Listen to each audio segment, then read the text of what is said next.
This is the complete audiobook of Life After Life by Dr. Raymond Moody. Chapter 1. The Phenomenon of Death. What is it like to die? That is a question which humanity has been asking itself ever since there have been humans. Over the past few years, I have had the opportunity to raise this question before a sizable number of audiences. These groups have ranged from classes in psychology, philosophy and sociology, through church organizations, television audiences and civic clubs, to professional societies of medicine. And on the basis of this exposure, I can safely say that this topic excites the most powerful of feelings from people of many emotional types and walks of life. Yet, despite all this interest, it remains true that it is very difficult for most of us to talk about death. There are at least two reasons for this. One of them is primarily psychological and cultural. The subject of death is taboo. We feel, perhaps only subconsciously, that to be in contact with death in any way, even indirectly, somehow confronts us with the prospect of our own deaths, draws our own deaths closer, and makes them more real and thinkable. For example, most medical students, myself included, have found that even the remote encounter with death, which occurs upon one's first visit to the anatomical laboratories when entering medical school, can evoke strong feelings of uneasiness. In my own case, the reason for this response now seems quite obvious. It has occurred to me in retrospect that it wasn't entirely concern for the person whose remains I saw there. Although that feeling certainly figured too, what I was seeing on that table was a symbol of my own mortality. In some way, if only preconsciously, the thought must have been in my mind, that will happen to me too. Likewise, talking about death can be seen on the psychological level as another way of approaching it indirectly. No doubt many people have the feeling that to talk about death at all is in effect to conjure it up mentally, to bring it closer in such a way that one has to face up to the inevitability of one's own eventual demise. So, to spare ourselves this psychological trauma, we decide just to try to avoid the topic as much as possible.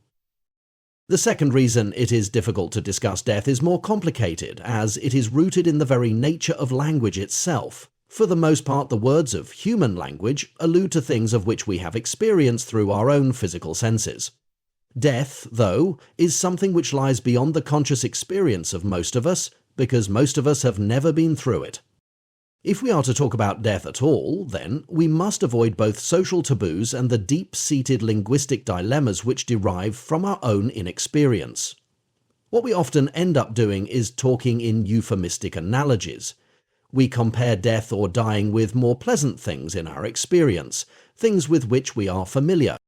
Perhaps the most common analogy of this type is the comparison between death and sleep. Dying, we tell ourselves, is like going to sleep.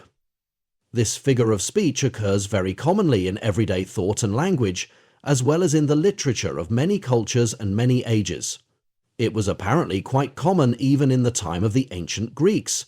In the Iliad, for example, Homer calls sleep death's sister, and Plato, in his dialogue The Apology, put the following words into the mouth of his teacher, Socrates, who has just been sentenced to death by an Athenian jury. Oh, if death is only a dreamless sleep, it must be a marvellous gain. I suppose that if anyone were told to pick out the night on which he slept so soundly as not even to dream, and then to compare it with all the other nights and days of his life, and then were told to say, after due consideration, how many better and happier days and nights than this he had spent in the course of his life, well, I think that would find these days and nights easy to count in comparison with the rest. If death is like this, then I call it gain, because the whole of time, if you look at it in this way, can be regarded as no more than one single night.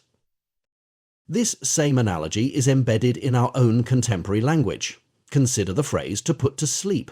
If you present your dog to a veterinarian with the instruction to put him to sleep, you would normally mean something very different than you would upon taking your wife or husband to an anesthesiologist with the same words. Others prefer a different, but related analogy. Dying, they say, is like forgetting. When one dies, one forgets all one's woes. All one's painful and troubling memories are obliterated. As old and as widespread as they may be, however, both the sleeping and the forgetting analogies are ultimately inadequate insofar as comforting us is concerned. Each is a different way of making the same assertion. Even though they tell us so in a somewhat more palatable way, both say, in effect, that death is simply the annihilation of conscious experience forever. If this is so, then death really doesn't have any of the desirable features of sleeping and forgetting. Sleeping is a positive, desirable experience in life because waking follows it. A restful night's sleep makes the waking hours following it more pleasant and productive. If waking did not follow it, the benefits of sleep would not be possible. Similarly, annihilation of all conscious experience implies not only the obliteration of all painful memories, but of all pleasant ones too. So upon analysis, neither analogy is close enough to give us any real comfort or hope in facing death.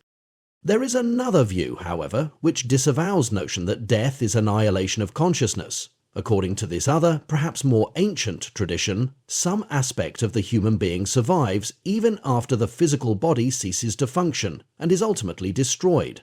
This persistent aspect has been called by many names, among them psyche, soul, mind, spirit, self, being, and consciousness. 3.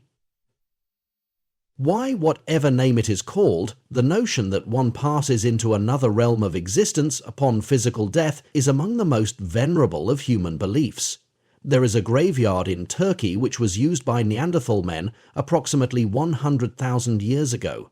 There, fossilized imprints have enabled archaeologists to discover that these ancient men buried their dead in biers of flowers, indicating that they perhaps saw death as an occasion of celebration, as a transition of the dead from this world to the next.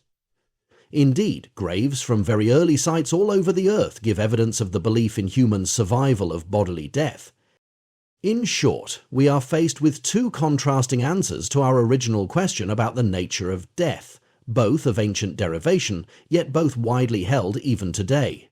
Some say that death is annihilation of consciousness. Others say with equal confidence, at death is the passage of the soul or mind into another dimension of reality.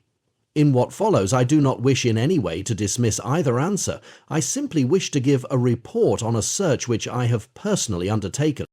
During the past few years, I have encountered a large number of persons who were involved in what I shall call near-death experiences. I have met these persons in many ways. At first, it was by coincidence. In 1965, when I was an undergraduate student studying philosophy at the University of Virginia, I met a man who was a clinical professor of psychiatry in the School of Medicine. I was struck from the beginning with his warmth, kindliness, and humor. It came as a great surprise when I later learned a very interesting fact about him, namely, that he had been dead, not just once but on 2 occasions, about 10 minutes apart, and that he had given a most fantastic account of what happened to him while he was dead. I later hear him relate his story to a small group of interested students. At the time I was most impressed, but since I had little background from which to judge such experiences, I filed it away, both in my mind and in the form of a tape recording of his talk. Received my PhD in philosophy. I was teaching in a university in eastern North Carolina. In one course I had MY students read Plato's Phaedo, a work in which immortality is among the subjects discussed. In my lectures, I had been emphasizing the other doctrines which Plato presents there and had not focused upon the discussion of life after death. After class one day, a student stopped by to see me. He asked whether we might discuss the subject of immortality. He had an interest in the subject because his grandmother had died during an operation and had recounted a very amazing experience. I asked him to tell me about it, and much to my surprise he related almost the same series of events which I had heard the psychiatry professor describe some years before. At this time, my search for cases became a bit more active, and I began to include readings on the subject of human survival of biological death in my philosophy courses. However, I was careful not to mention the 2 death experiences in my courses.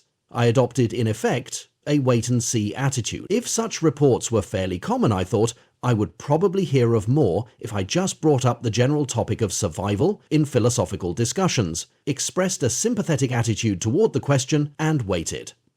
To my amazement, I found that in almost every class of 30 or so students, at least one student would come to me afterwards and relate a personal near-death experience. What has amazed me since the beginning of my interest are the great similarities in the reports. despite the fact that they come from people of highly varied religious, social, and educational backgrounds.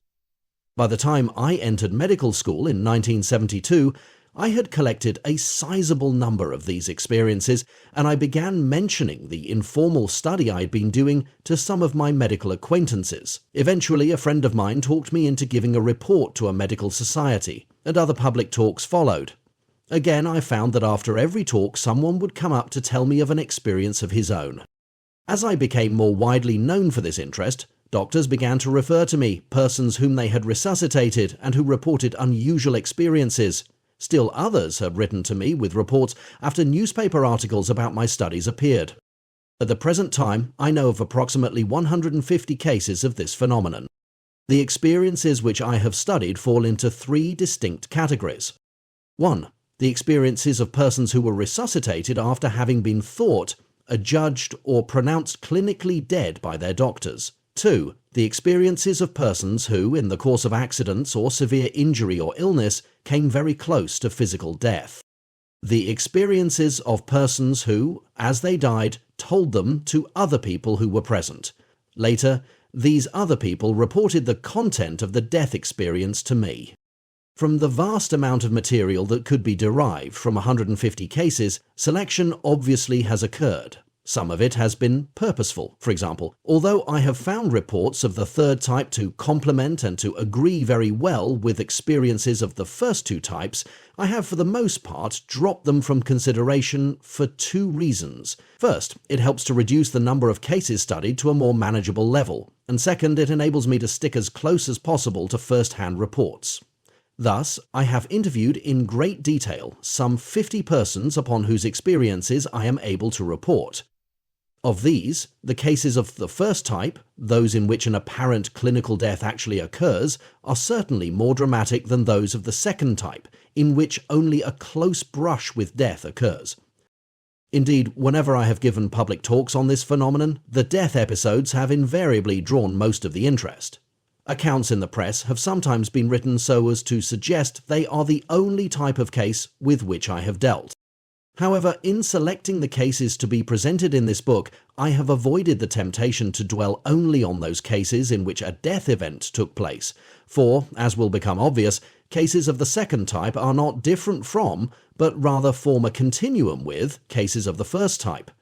Also, though the near-death experiences themselves are remarkably similar, both the circumstances surrounding them and the persons describing them vary widely. Accordingly, I have tried to give a sample of experiences which adequately reflects this variation. With these qualifications in mind, let us now turn to a consideration of what may happen, as far as I have been able to discover, during the experience of dying. 2. The experience of dying.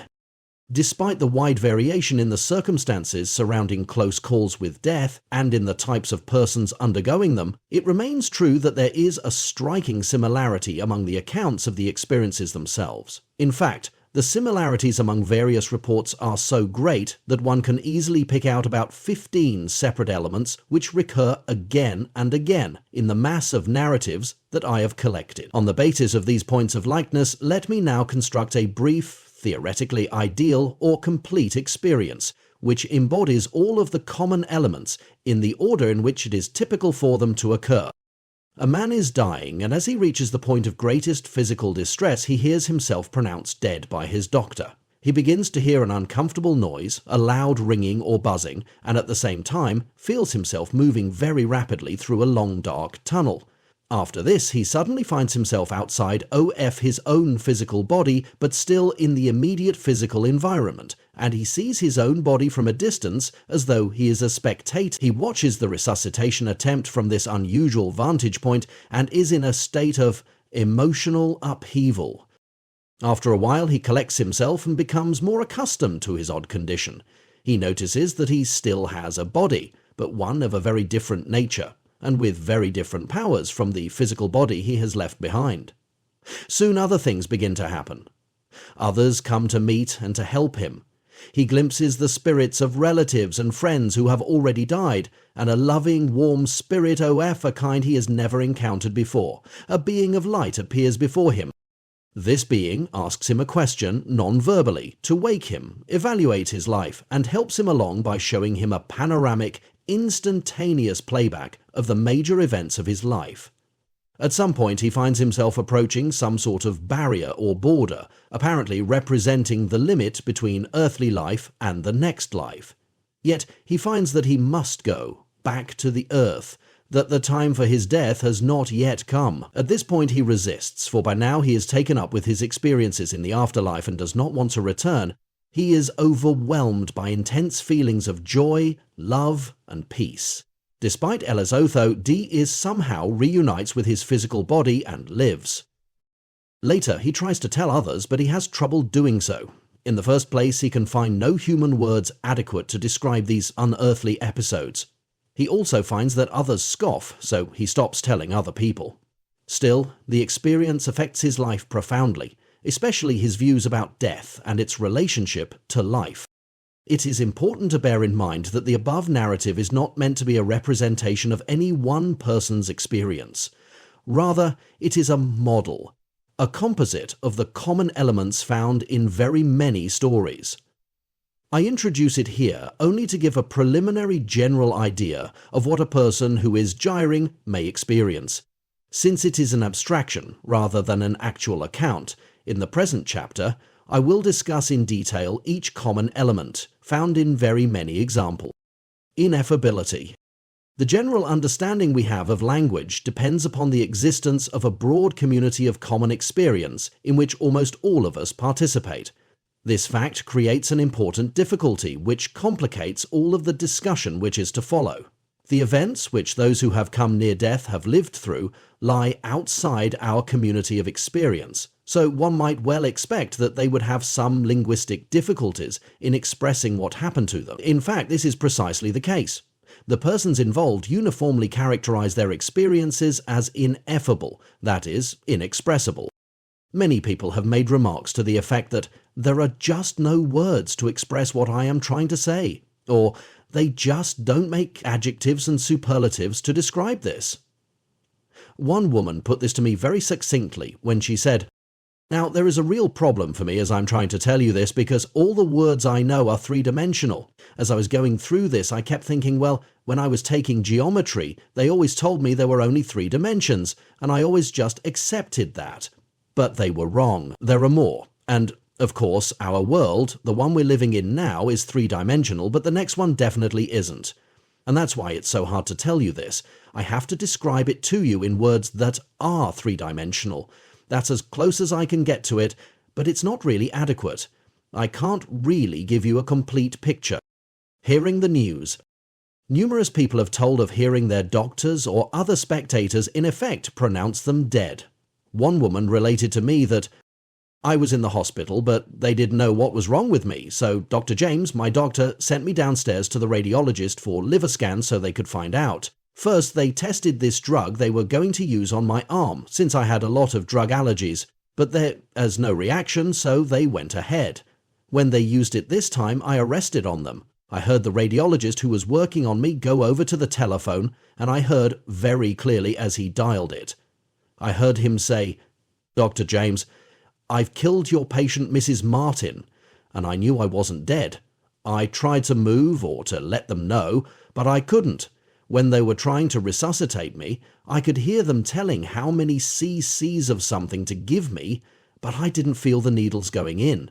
I felt nothing at all when they touched me." In another case, a woman who had previously had several episodes of heart trouble was seized with a heart attack, during which she nearly lost her life. She says, "Suddenly I was gripped by squeezing chest pains, just as though an iron band had been clamped quickly around the middle part of my chest and tightened. My husband and a friend of ours heard me fall and came running in to help me. I found myself in a deep blackness, and through it I heard my husband, as if he were at a great distance, saying, 'This is it this time,' and my thoughts were, 'Yes, it is.' A young man who was thought dead following an automobile accident says, 'I heard a woman who was there say, "Is he dead?" and someone else said, "Yeah, he's dead." Reports of this type accord quite well with what the doctors and others present remember. For example, one doctor told me, A woman patient of mine had a cardiac arrest just before another surgeon and I were to operate on her. I was right there and I saw her pupils dilate. We tried for some time to resuscitate her, but weren't having any success, so I thought she was gone. I told the other doctor who was working with me, "Let's try one more time and then we'll give up." This time we got her heart beating and she came around. Later, I asked her what she remembered of her death. She said she didn't remember much about it, except that she did hear me say, "Let's try one more time and then we'll give up." Feelings of peace and quiet. Many people describe extremely pleasant feelings and sensations during the early stages of their experiences. After a severe head injury, one man's vital signs were undetectable. As he says, "At the point of injury there was a momentary flash of pain, but then all the pain vanished. I had the feeling of floating in a dark space. The day was bitterly cold, yet, while I was in that blackness, all I felt was warmth and the most extreme comfort I have ever experienced. I remember thinking, I must be dead." A woman who was resuscitated after a heart attack remarks, "I began to experience the most wonderful feelings. I couldn't feel a thing in the world except peace, comfort, ease, just quietness. I felt that all my troubles were gone, and I thought to myself, well, how quiet and peaceful, and I don't hurt at all." Another man recalls, "I just had a nice great feeling of solitude and peace, ... It was beautiful, and I was at such peace in my mind." A man who died after wounds suffered in Vietnam says that as he was hit, he felt a great attitude of relief. There was no pain, and I've never felt so relaxed. I was at ease, and it was all good. The noise. In many cases, various unusual auditory sensations are reported to occur at or near death. Sometimes these are extremely unpleasant. A man who died for 20 minutes during an abdominal operation describes, "A really bad buzzing noise coming from inside my head. It made me very uncomfortable. I'll never forget that noise." Another woman tells how as she lost consciousness she heard a loud ringing. It could be described as a buzzing, and I was in a sort of whirling state. I have also heard this annoying sensation described as a loud click, a roaring, a banging, and as a whistling sound like the wind. In other cases, the auditory effects seem to take more pleasant musical form. For example, a man who was revived after having been pronounced dead on arrival at the hospital recounts that during his death experience, "I would hear what seemed to be bells tingling a long way off, as if drifting through the wind. They sounded like Japanese wind bells. That was the only sound I could hear at times."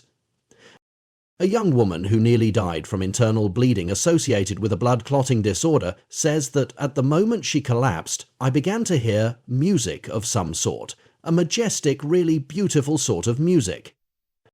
The dark tunnel.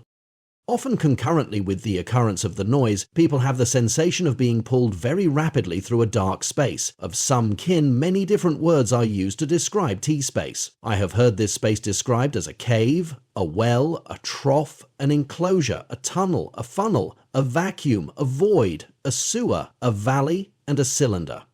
Although people use different terminology here, it is clear that they are all trying to express some one idea. Let us look at two accounts in which the tunnel figures prominently. This happened to me when I was a little boy of 9 years old.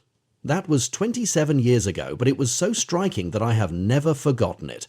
One afternoon I became very sick, and they rushed me to the nearest hospital. When I arrived, they decided they were going to have to put me to sleep, but why, I don't know, because I was too young. Back in those days they used ether. They gave it to me by putting a cloth over my nose, and when they did, I was told afterwards, my heart stopped beating. I didn't know at that time that that was exactly what happened to me, but anyway, when this happened, I had an experience. Well, the first thing that happened, now I am going to describe it just the way I felt, was that I had this ringing noise. Brrr. It seemed like a sewer or something. I just can't describe it to you. I was moving, beating all the time with this noise, this ringing noise. Another informant states, I had a very bad allergic reaction to a local anesthetic, and I just quit breathing. I had a respiratory arrest. The first thing that happened, it was real quick, was that I went through this dark black vacuum at super speed. You could compare it to a tunnel, I guess. I felt like I was riding on a roller coaster train at an amusement park, going through this tunnel at a tremendous speed. During a severe illness, a man came so near death that his pupils dilated and his body was growing cold. He says, "I was in an utterly black, dark void. It is very difficult to explain, but I felt as if I were moving in a vacuum, just through blackness. Yet I was quite conscious. It was like being in a cylinder which had no air in it. It was a feeling of limbo, of being halfway here and halfway somewhere else." A man who died several times after severe burns and fall injuries says, "I stayed in shock for about a week, and during that time, all of a sudden I just escaped into this dark void.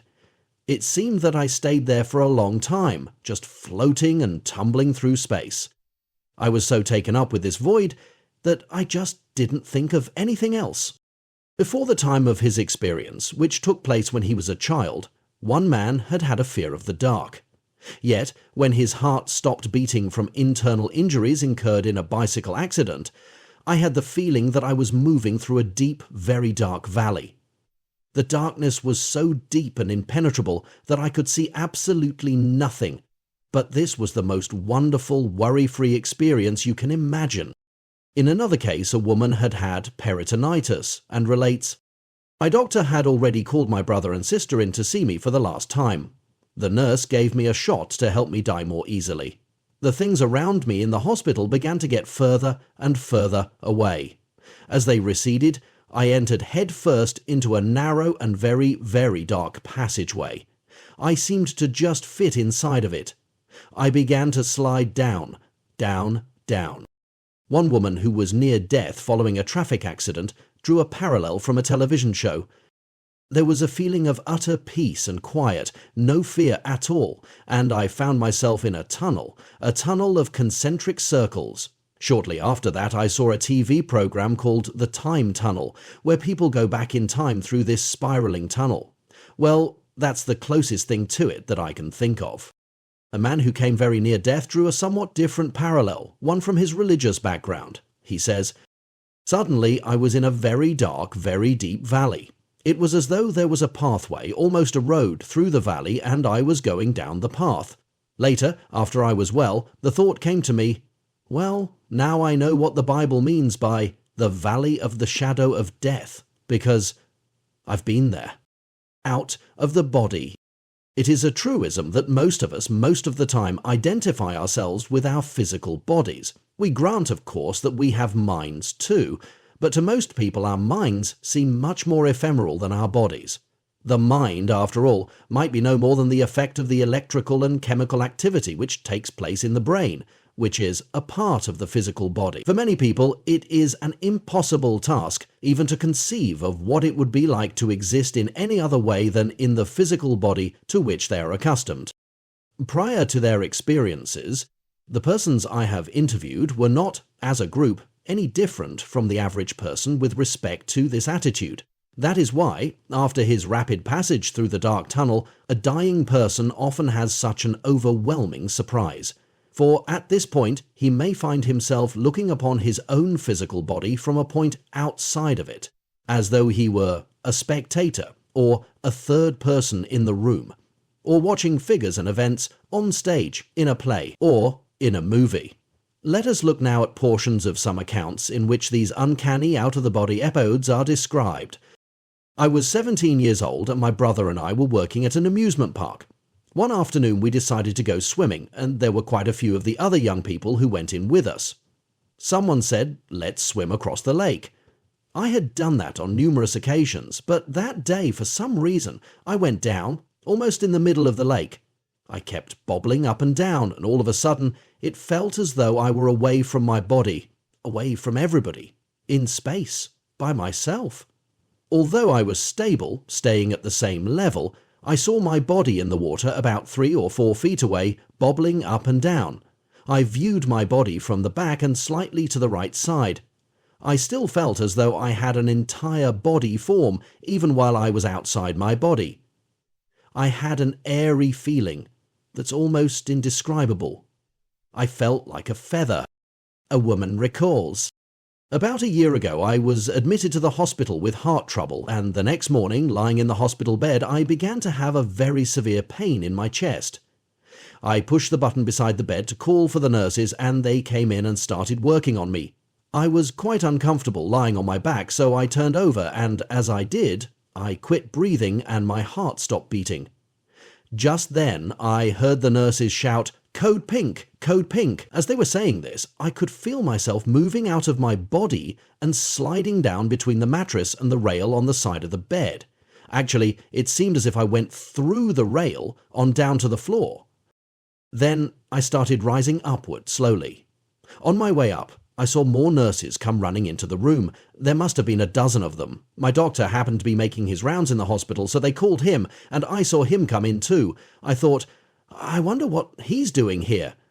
I drifted on up past the light fixture. I saw it from the side, and very distinctly, and then I stopped, floating right below the ceiling, looking down. I felt almost as though I were a piece of paper that someone had blown up to the ceiling. I watched them reviving me from up there. My body was lying down there stretched out on E-bed, in plain view, and they were all standing around it. I heard one nurse say, "Oh my God, she's gone," while another one leaned down, "Oh, give me mouth-to-mouth resuscitation." I was looking at the back of her head while she did this. I'll never forget the way her hair looked. It was cut kind of short. Just then, I saw them roll this machine in there, and they put the She-A on my chest. When they did, I saw my whole body just jump right up off the bed, and every bone in my body crack and pop. It was the most awful thing. As I saw them below beating on my chest or rubbing my arms and legs, I thought, why are they going to so much trouble? I'm just fine now. A young informant states, "It was about 2 years ago and I had just turned 19. I was driving a friend of mine home in my car, and as I got to this particular intersection downtown, I stopped and looked both ways. But I didn't see a thing coming. I walked on out into the intersection, and as I did, heard my friend yell at the top of his voice. When I looked, I saw a blinding light, the headlights of a car that was speeding towards us. I heard this awful sound, the side of the car being crushed in, and there was just an instant during which I seemed to be going through a darkness, an enclosed space. It was very quick. Then I was sort of floating about 5 feet above the street, about 5 yards away from the car, I'd say, and I heard the echo of the crash dying away. I saw people come running up and crowding around the car, and I saw my friend get out of the car, obviously in shock. I could see my own body in the wreckage among all those people, and could see them trying to get it out. My legs were all twisted, and there was blood all over the place. As one might well imagine, some unparalleled thoughts and feelings run through the minds of persons who find themselves in this predicament. Many people find the notion of being out of their bodies so unthinkable that, even as they are experiencing it, they feel conceptually quite confused about the whole thing and do not link it with death for a considerable time. They wonder what is happening to them. Why can they sudden E themselves from a distance, as though a spectator? Emotional responses to this strange state vary widely. Most people report at first a desperate desire to get back into their bodies, but they do not have the faintest idea about how to proceed. Others recall that they were very afraid, almost panicky. Some, however, report more positive reaction, their plight, as in this account. I became very seriously ill, and the doctor put me in the hospital. This one morning a solid grey mist gathered around me, and I left my body. I had a floating sensation as I felt myself get out of my body, and I looked back and could see myself on the bed below, and there was no fear. It was quiet, very peaceful and serene. I was not in the least bit upset or frightened. It was just a tranquil feeling, and it was something which I felt that maybe I was dying, and I felt that if I did not get back to my body, I would be dead, gone. Just as strikingly variable are the attitudes which different persons take to the bodies which they have left behind. It is common for a person to port feelings of concern for his body.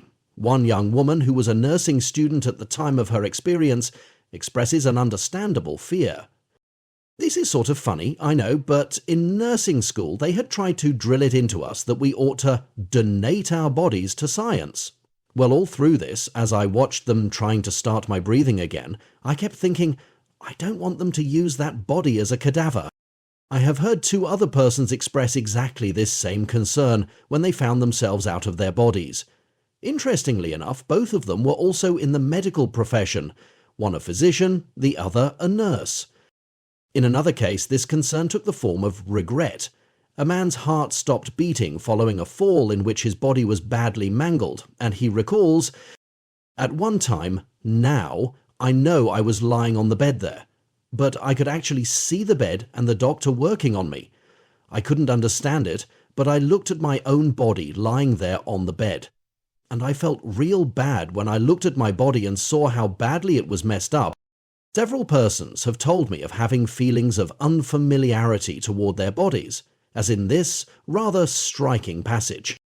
"Boy, I sure didn't realize that I looked like that. I'm only used to seeing myself in pictures or from the front in a mirror, and both of those look flat. But all of a sudden, there I, or anybody, was, and I could see it. I could definitely see it, full view from about 5 feet away. It took me a few moments to recognize myself." In one account, this feeling of unfamiliarity took a rather extreme and humorous form.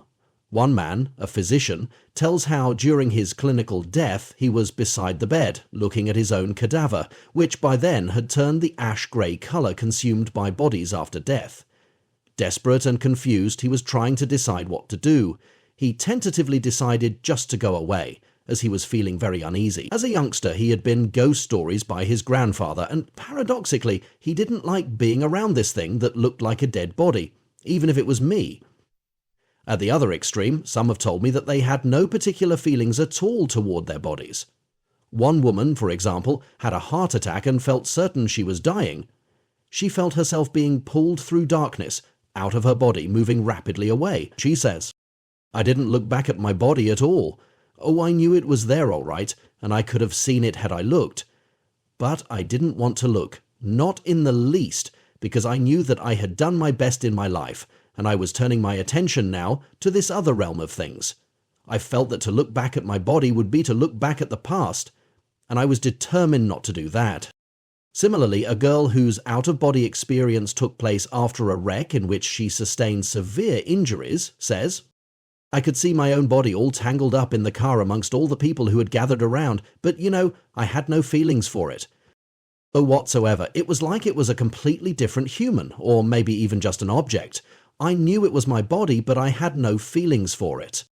Despite the eeriness of the disembodied state, the situation has been thrust upon the dying person so suddenly that it may take some time before the significance of what he is experiencing dawns upon him.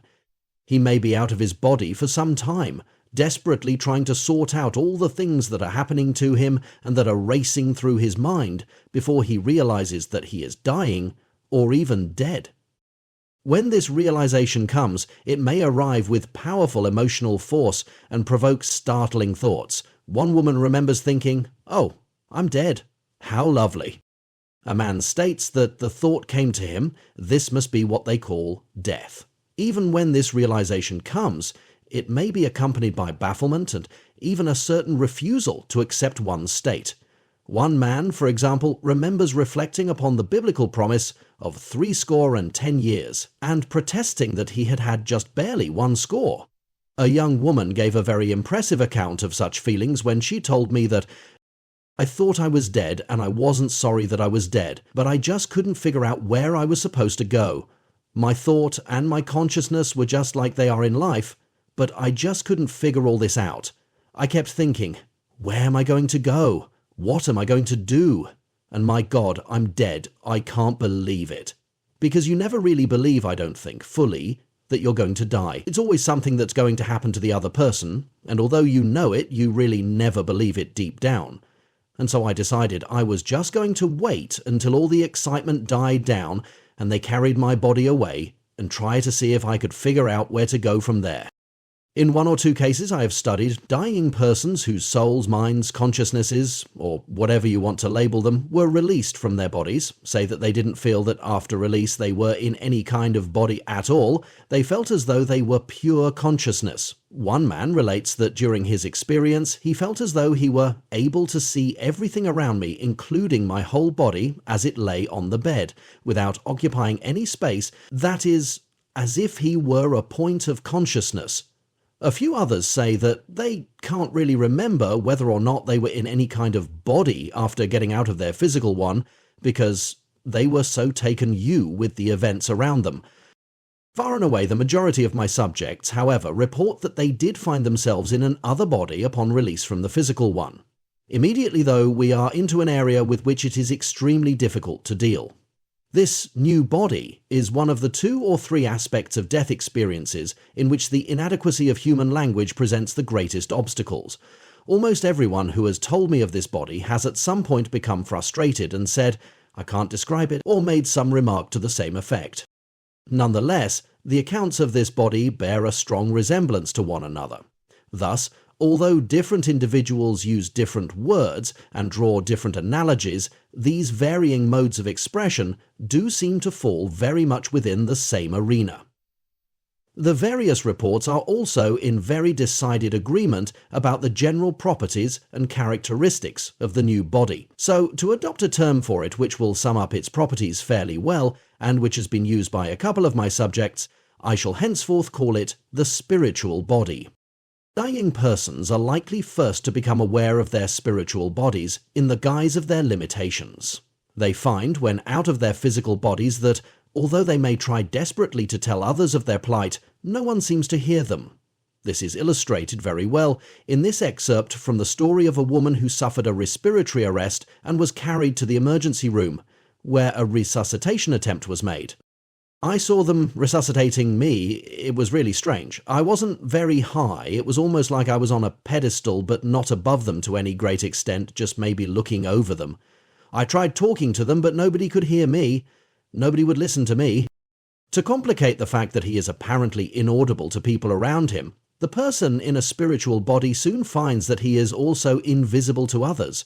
The medical personnel or others congregating around his physical body may look straight towards where he is, in his spiritual body, without giving the slightest sign of ever seeing him. His spiritual body also lacks solidity. Physical objects in the environment appear to move through it with ease, and he is unable to get a grip on any object or person he tries to touch. The doctors and nurses were pounding on my body to try to get IV started and to get me back, and I kept trying to tell them, "Leave me alone. All I want is to be left alone. Quit pounding on me." But they didn't hear me, so I tried to move their hands to keep them from beating on my body, but nothing would happen.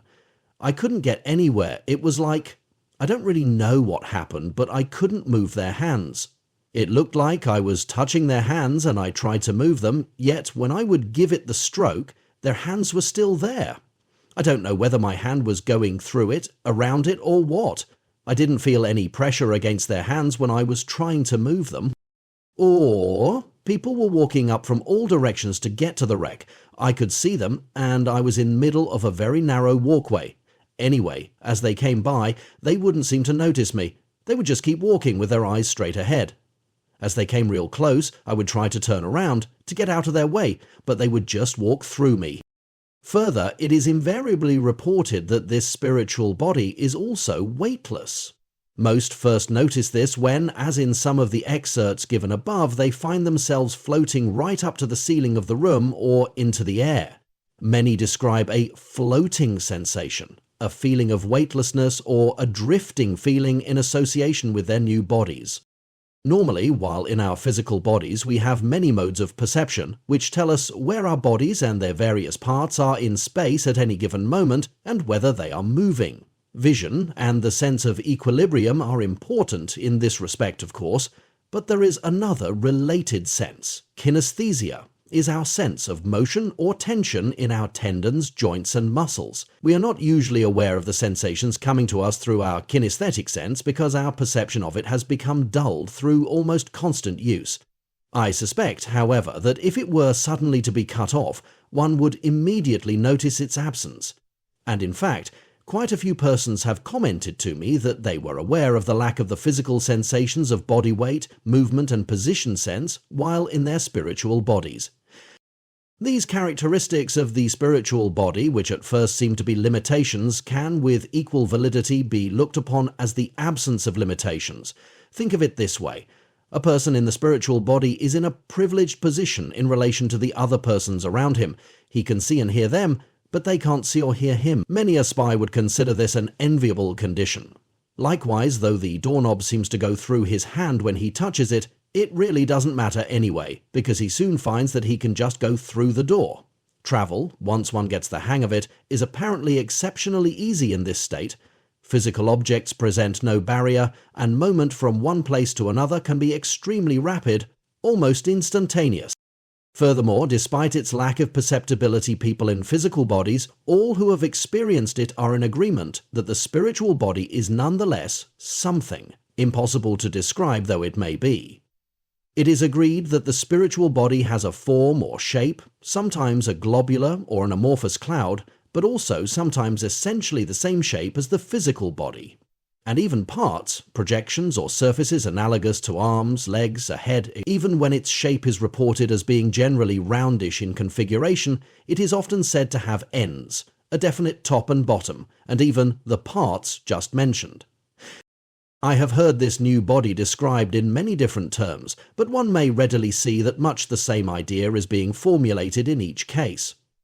Words and phrases which have been used by various subjects include a mist, a cloud, smoke-like, a vapor, transparent, a cloud of colors, wispy, an energy pattern, and others which express similar meanings.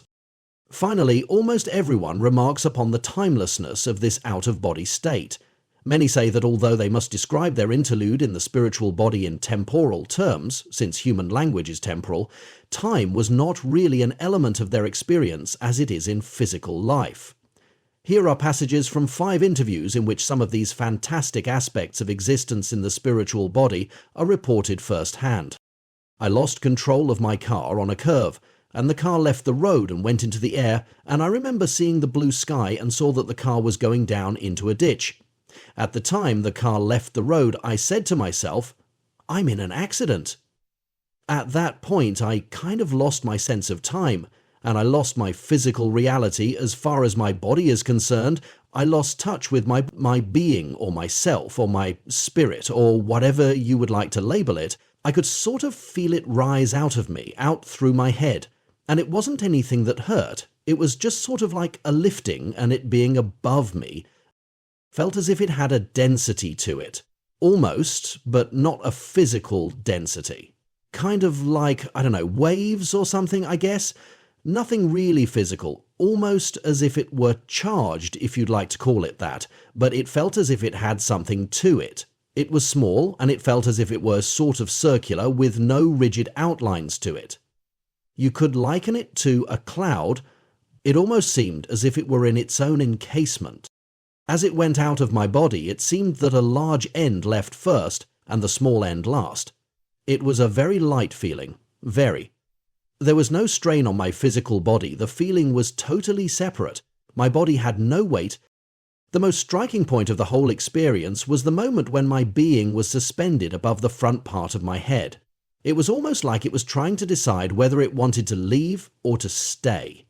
It seemed then as though time was standing still. At the first and the last of the accident, everything moved so fast, but at this one particular time, sort of in between, as my being was suspended above me and the car was going over the embankment, it seemed that it took the car a long time to get there, and in that time I really wasn't too involved with the car or the accident or my own body, only with my mind. My being had no physical characteristics, but I have to describe it with physical terms. I could describe it in so many ways, in so many words, but none of them would be exactly right. It's so hard to describe. Finally, the car did hit the ground, and it rolled, but my only injuries were a sprained neck, a bruised foot. When I came out of the physical body, it's like I did come out of my body and go into something else. I didn't think I was just nothing, was another body, but not another regular man body. It's a little bit different. It was not exactly like a human body, but it wasn't any big glob of matter either. It had form to it, but no colours, and I know I still had something you could call hands. I can't describe it. I was more fascinated with everything around me, seeing my own body there and all, so I didn't think about the type body I was in, and all this seemed to go so quickly. Time wasn't really an element, and yet it was. Things seem to go faster after you get out of your body. I remember being wheeled into the operating room, and the next few hours were the critical period. During that time, I kept getting out of my physical body, and I could see from directly above. But while I did, I was still in a body. Not a physical body, but something I can best describe as an energy pattern. If I had to put it into words, I would say that it was transparent. A spiritual as opposed to a material being, yet it definitely had different parts. When my heart stopped beating, I felt like I was a round ball, and almost maybe like I might have been a little sphere, like a BB on the inside of this round ball. I just can't describe it to you. I was out of my body looking at it from about 10 yards away, but I was still thinking, just like in physical life, and where I was thinking was about at my normal bodily height. I wasn't in a body, as such. I could feel something, some kind of like a capsule or something, like a clear form. I couldn't really see it. It was like it was transparent, but not really. It was like I was just there, an energy, maybe, sort of like just a little ball of energy, and I really wasn't aware of any bodily sensation, temperature, or anything like that. In their accounts, others have briefly mentioned the likeness of shape between their physical bodies and their new ones. One woman told me that while out of her body, I still felt an entire body form, legs, arms, everything, even while I was weightless. A lady who watched the resuscitation attempt on her body from a point just below the ceiling says, "I was still in a body, I was stretched out and looking down. I moved my legs and noticed that one of them felt warmer than the other one. Just as movement is unimpeded in this spiritual state, so, some recall, is thought. Over and over. I have been told that once they became accustomed to their new situation, people undergoing this experience began to think more lucidly and rapidly than in physical existence. For example, one man told me that while he was dead, things that are not possible now are then. Your mind is so clear. It's so nice. My mind just took everything down and worked everything out for me the first time without having to go through it more than once. After a while, everything I was experiencing got to where it meant something to me in some way.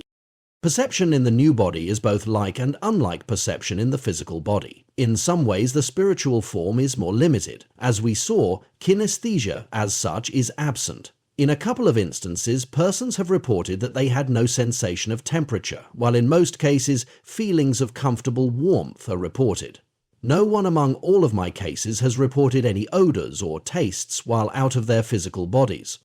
On the other hand, senses which correspond to the physical senses of vision and of hearing are very definitely intact in the spiritual body, and seem actually heightened and more perfect than they are in physical life.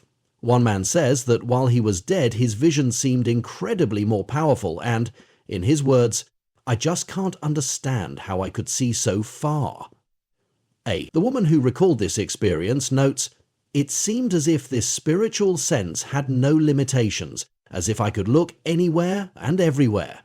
This phenomenon is described very graphically in this portion of an interview with a woman who was out of her body following an accident. There was a lot of action going on and people running around the ambulance, and whenever I would look at a person to wonder what they were thinking, it was like a zoom up, exactly like through a zoom lens, and I was there. But it seemed that part of me, I'll call it my mind, was still where I had been, several yards away from my body. When I wanted to see someone at a distance, it seemed like part of me, kind of like a tracer, would go to that person. And it seemed to me at the time that if something happened any place in the world, that I could just be there. Hearing in the spiritual state can apparently be called so only by analogy, and most say that they do not really hear physical voices or sounds. Rather, they seem to pick up the thoughts of persons around them, and, as we shall see later, this same kind of direct transfer of thoughts can play an important role in the late stages of death experiences. As one lady put it, "I could see people all around, and I could understand what they were saying. I didn't hear them audibly, like I'm hearing you. It was more like knowing what they were thinking, exactly what they were thinking, but only in my mind, not in their actual vocabulary. I would catch it the second before they opened their mouths to speak. Finally, on the basis of one unique and very interesting report, it would appear that even severe damage to the physical body in no way adversely affects the spiritual one. In this case, a man lost the better part of his leg in the accident that resulted in his clinical death. He knew this because he saw his damaged body clearly, from a distance, as the doctor worked on it. Yet, while he was out of his body, I could feel my body, and it was whole. I know that. I felt whole, and I felt that all of me was there, though it wasn't. In this disembodied state, then, a person is cut off from others. He can see other people and understand their thoughts completely, but they are able neither to see nor to hear him. Communication with other human beings is effectively cut off, even through the sense of touch, since his spiritual body lacks solidity. Thus, it is not surprising that after a time in this state, profound feelings of isolation and loneliness set in. As one man put it, he could see everything around him in the hospital, all the doctors, nurses, and other personnel going about their tasks, yet he could not communicate with them in any way, so I was desperately alone. Many others have described to me the intense feelings of loneliness which overcome them at this point. My experience, all the things that I was going through, was so beautiful, but just indescribable. I wanted others to be there with me to see it too, and I had the feeling that I would never be able to describe to anyone what I was seeing. I had the feeling of being lonesome, because I wanted somebody to be there to experience it with me, but I knew nobody else could be there. I felt that I was in a private world at that time. I really felt a fit of depression then.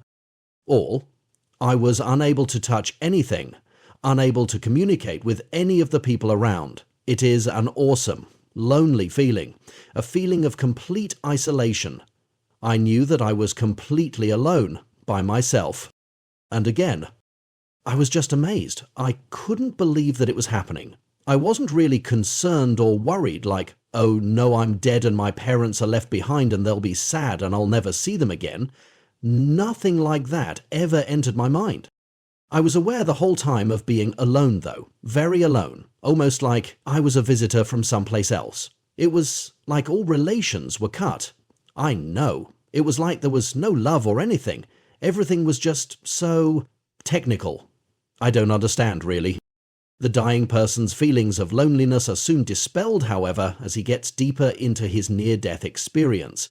For at some point, others come to him to give him aid in the transition he is undergoing. These may take the form of other spirits, often those of deceased relatives or friends the individual had known while he was alive. In a greater number of instances, among those I interviewed, a spiritual being of a much different character appears. In the next few sections we will look at such encounters. Meeting others. Quite a few have told me that at some point while they were dying, sometimes early in the experience, sometimes only after other events had taken place, they became aware of the presence of other spiritual beings in their vicinity, beings who apparently were there to ease them through their transition into death, or, in two cases, to tell them that their time to die had not yet come and that they must return to their physical body. I had this experience when I was giving birth to a child. The delivery was very difficult, and I lost a lot of blood. The doctor gave me up and told my relatives that I was dying. However, I was quite alert through the whole thing, and even as I heard him saying this, I felt myself coming to. As I did, I realized that all these people were there, almost in multitudes it seems, hovering around the ceiling of the room. They were all people I had known in my past life, but who had passed on before. I recognized my grandmother and a girl I had known when I was in school, and many other relatives and friends. It seems that I mainly saw their faces and felt their presence. They all seemed pleased. It was a very happy occasion, and I felt that they had come to protect or to guide me. It was almost as if I were coming home, and they were there to greet or to welcome me. All this time, I had the feeling of everything light and beautiful. It was a beautiful and glorious moment. One man remembers. Several weeks before I nearly died, a goon friend of mine, Bob, had been killed. Now, the moment I got out of my body, I had the feeling that Bob was standing there, right next to me. I could see him in my mind and felt like he was there, but it was strange. I didn't see him as high, physical body. I could see things, but not in the physical form, yet just as clearly. His look, everything. Does that make sense? He was they, but he didn't have a physical body. It was kind of like a clear body, and I could sense every part of it, arms, legs, and so on, but I wasn't seeing it physically. I didn't think about it being odd at the time because I didn't really need to see him with my eyes. I didn't have eyes anyway. I kept asking him, Bob, where do I go now? What has happened? Am I dead or not? And he never answered me, never said a word, but often, while I was in the hospital, he would be there, and I would ask him again, what's going on? But never any answer. And then the day the doctors said he's going to live, he left. I didn't see him again and didn't feel his presence. It was almost as though he were waiting until I passed that final frontier, and then he would tell me, would give me the details on what was going on.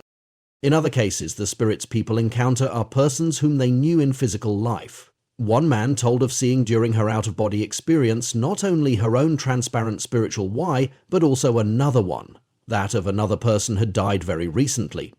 She did not know this person was, but made the very interesting remark that, I did not see this person, this spirit, as having any particular age at all.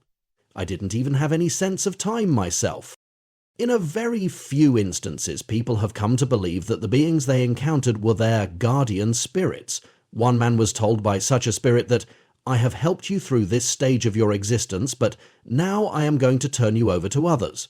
A woman told me that as she was leaving her body, she detected the presence of 2 other spiritual beings there, and that they identified themselves as her spiritual helpers. In 2 very similar cases, persons told me of hearing a voice which told them that they were not dead yet, but that they must go back. As one of them tells it, I heard a voice, not a man's voice, but like a hearing beyond the physical senses, telling me what I had to do. Go back. And I felt no fear of getting back into my physical body. Finally, the spiritual beings may take a somewhat more amorphous form. While I was dead in this void, I talked to people, and yet I really couldn't say that I talked to any bodily people. Yet I had the feeling that there were people around me, and I could feel their presence, and could feel them moving, though I could never see anyone. Every now and then I would talk with one of them. But I couldn't see them, and whenever I wondered what was going on, I would always get a thought back from one of them, that everything was all right, that I was dying but would be fine, so my condition never worried me. I always got an answer back for every question that I asked. They didn't leave my mind void. The being of light. What is perhaps the most incredible common element in the accounts I have studied, and is certainly the element which has the most profound effect upon the individual, is the encounter with a very bright light. Typically, at its first appearance, this light is dim, but it rapidly gets brighter until it reaches an unearthly brilliance. Yet even though this light, usually said to be white or clear, is of an indescribable brilliance, many make the specific point that it does not in any way hurt their eyes or dazzle them or keep them from seeing other things around them, perhaps because at this point they don't have physical eyes to be dazzled. Despite the light's unusual manifestation, however, not one person has expressed any doubt whatever that it was a being of light, not why that it is a personal being. It has a very definite personality. The love and the warmth which emanate from this being to the dying person are early, beyond words, and he feels completely surrounded by it and taken up in it, completely at ease and accepted in the presence of this being. He senses an irresistible magnetic attraction to this light. He is ineluctably drawn to it. Interestingly, while the above description of the being of light is utterly invariable, the identification of the being varies from individual to individual and seems to be largely a function of the religious background, training, or beliefs of the person involved. Thus, most of those who are Christians in training or belief identify the light as Christ, and sometimes draw biblical parallels in support of their interpretation. A Jewish man and woman identified the light as an angel. It was clear, though, in both cases, that the subjects did not mean to imply that the being had wings, played a harp, or even had a human shape or appearance. There was only the light. What each was trying to get across was that they took the being to be an emissary or a guide.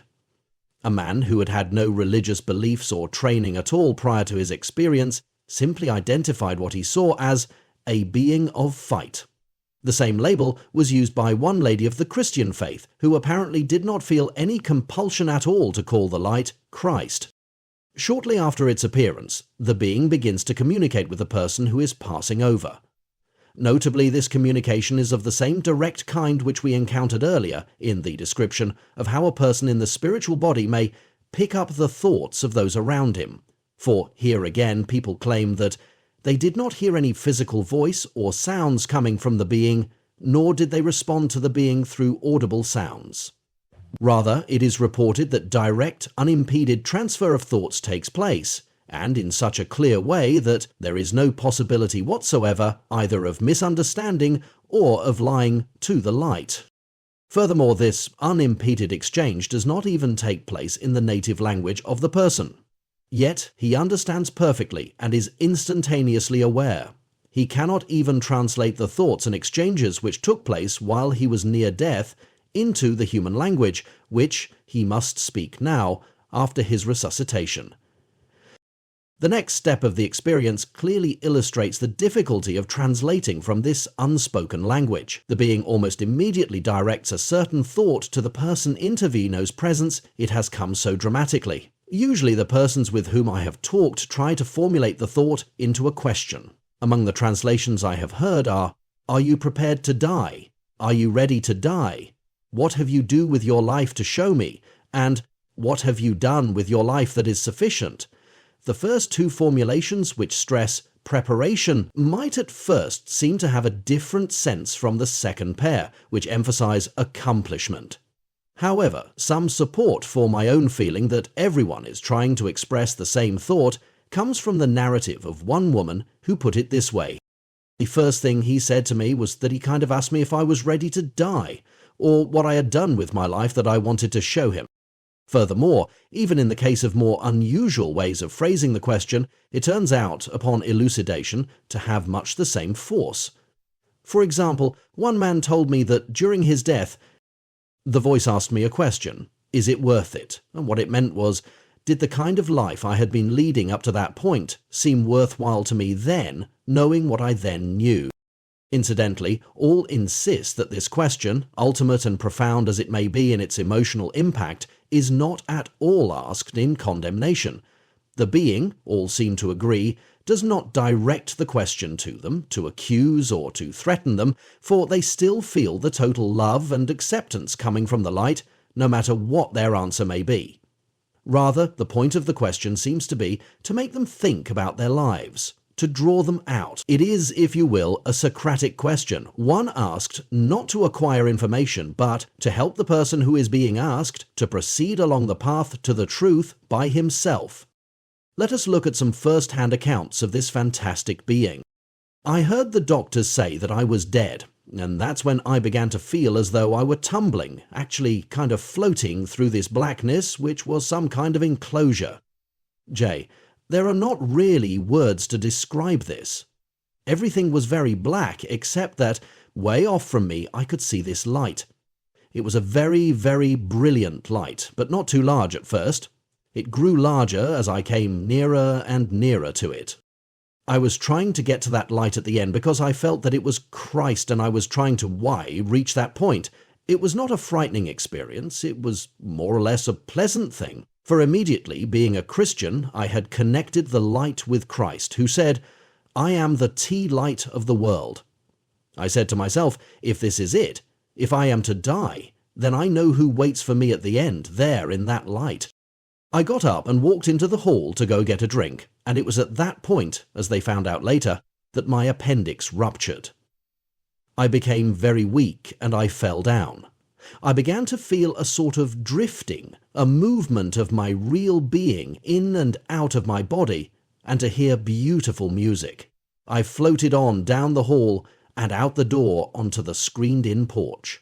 There it almost seemed that clouds, a pink mist, really began to gather around me, and then I floated right straight on through the screen, just as though it weren't there, and up into this pure crystal clear light, an illuminating white light. It was beautiful and so bright, so radiant, but it didn't hurt my eyes. It's not any kind of light you can describe on Earth. I didn't actually see a person in this light, and yet it has a special identity. It definitely does. It is a light of perfect understanding and perfect love. The thought came to my mind, "Lovest thou me?" This was not exactly in the form of a question, but I guess the connotation of what the light said was, "If you do love me, go back and complete what you began in your life." And all during this time, I felt as though I was surrounded by an overwhelming love and compassion. 3. I knew I was dying and that there was nothing I could do about it, because no one could hear me. I was out of my body, there's no doubt about it, because I could see my own body there on the operating room table. My soul was out. All this made me feel very bad at first, but then this really bright light came. It did seem that it was a little dim at first, but then it was this huge beam. It was just a tremendous amount of light. Nothing like a big bright flashlight. It was just too much light, and it gave off heat to me. I felt a warm sensation. It was a bright yellowish white, more white. It was tremendously bright. I just can't describe it. It seemed that it covered everything, yet it didn't prevent me from seeing everything around me. The operating room, the doctors and nurses, everything. I could see clearly, and it wasn't blinding. At first, when the light came, I wasn't sure what was happening, but then it kind of asked me if I was ready to die. It was like talking to a person, but a person wasn't there. The light's what was talking to me, but in a voice. Now, I think that the voice that was talking to me actually realized that I wasn't ready to die. It was just kind of testing me more than anything else. Yet, from the moment the light spoke to me, I felt really good, secure, and loved. The love which came from it is just unimaginable, indescribable. It was a fun person to be with, and it had a sense of humor too, definitely. The review. The initial appearance of the being of light and his probing, non-verbal questions are the prelude to a moment of startling intensity during which the being presents to the person a panoramic review of his life. It is often obvious that the being can see the individual's whole life displayed and that he doesn't himself need information. His only intention is to provoke reflection. This review can only be described in terms of memory, since that is the closest familiar phenomenon to it, but it has characteristics which set it apart from any normal type of remembering. First of all, it is extraordinarily rapid. The memories, when they are described in temporal terms, are said to follow one another swiftly, in chronological order. Others recall no awareness of temporal order at all. The remembrance was instantaneous. Everything appeared at once, and they could take it all in with one mental glance. However it is expressed, all seem in agreement that the experience was over in an instant of earthly time. Yet, despite its rapidity, my informants agree that the review, almost always described as a display of visual imagery, is incredibly vivid and real. In some cases, the images are reported to be in vibrant color, three-dimensional, and even moving. And even if they are flickering rapidly by, each image is perceived and recognized. Even the emotions and feelings associated with the images may be re-experienced as one is viewing them. Some of those I interviewed claim that, while they cannot adequately explain it, everything they had ever done was there in this review, from the most insignificant to the most meaningful. Others explain that what they saw were mainly the highlights of their lives. Some have stated to me that even for a period of time following their experience of the review, they could recall the events of their lives in incredible detail. Some people characterize this as an educational effort on the part of the being of light. As they witness the display, the being seems to stress the importance of two things in life: learning to love other people and acquiring knowledge. Let us look at a representative account of this type. When the light appeared, the first thing he said to me was, "What do you have to show me that you've done with your life?" or something to this effect. And that's when these flashbacks started. I thought, gee, what is going on? Because all of a sudden I was back early in my childhood, and from then on it was like I was walking from the time of my very early life on through each year of my life right up to the present. It was really strange where it started too, when I was a little girl playing down by the creek in our neighborhood, and there were other scenes from about that time. Experiences I had had with my sister, and things about neighborhood people and actual places I had been. And then I was in kindergarten, and I remembered the time when I had this one toy I really liked, and I broke it and I cried for a long time. This was a really traumatic experience for me. The images continued on through my life, and I remembered when I was in Girl Scouts and went camping, and remembered many things about all the years of grammar school. Then, when I was in junior high school, it was a real big honor to be chosen for the Scholastic Achievement Society, and I remembered when I was chosen. So I went on through junior high and then senior high school and graduation and up through my first few years of college, up to where I was then. The things that flashed back came in the order of my life, and they were so vivid. The scenes were just like you walked outside and saw them, completely three-dimensional and in color. And they moved. For instance, when I saw myself breaking the toy, I could see all the movements. It wasn't like I was watching it all from my perspective at the time. It was like the little girl I saw was somebody else, in a movie. One little girl among all the other children out there playing on the playground. Yet, it was me. I saw myself doing these things as a child, and they were the exact same things I had done, because I remember them. Now, I didn't actually see the light as I was going through the flashbacks. He disappeared as soon as he asked me what I'd done, and the flashbacks started, and yet I knew that he was there with me the whole time, that he carried me back through the flashbacks, because I felt his presence, and because he made comments here and there. He was trying to show me something in each one of these flashbacks. It's not like he was trying to see what I had done, he knew already, but he was picking out these certain flashbacks of my life and putting them in front of me so that I would have to recall them. All through this, he kept stressing the importance of love. The places where he showed it best involved my sister. I have always been very close to her. He showed me some instances where I had been selfish to my sister, but then just as many times where I had really shown love to her and had shared with her. He pointed out to me that I should try to do things for other people, to try my best. There wasn't any accusation in any of this, though. When he came across times when I had been selfish, his attitude was only that I had been learning from them too. He seemed very interested in things concerning knowledge too. He kept on pointing out things that had to do with learning, and he did say that I was going to continue learning, and he said that even when he comes back for me, because by this time he had told me that I was going back, that there will always be a quest for knowledge.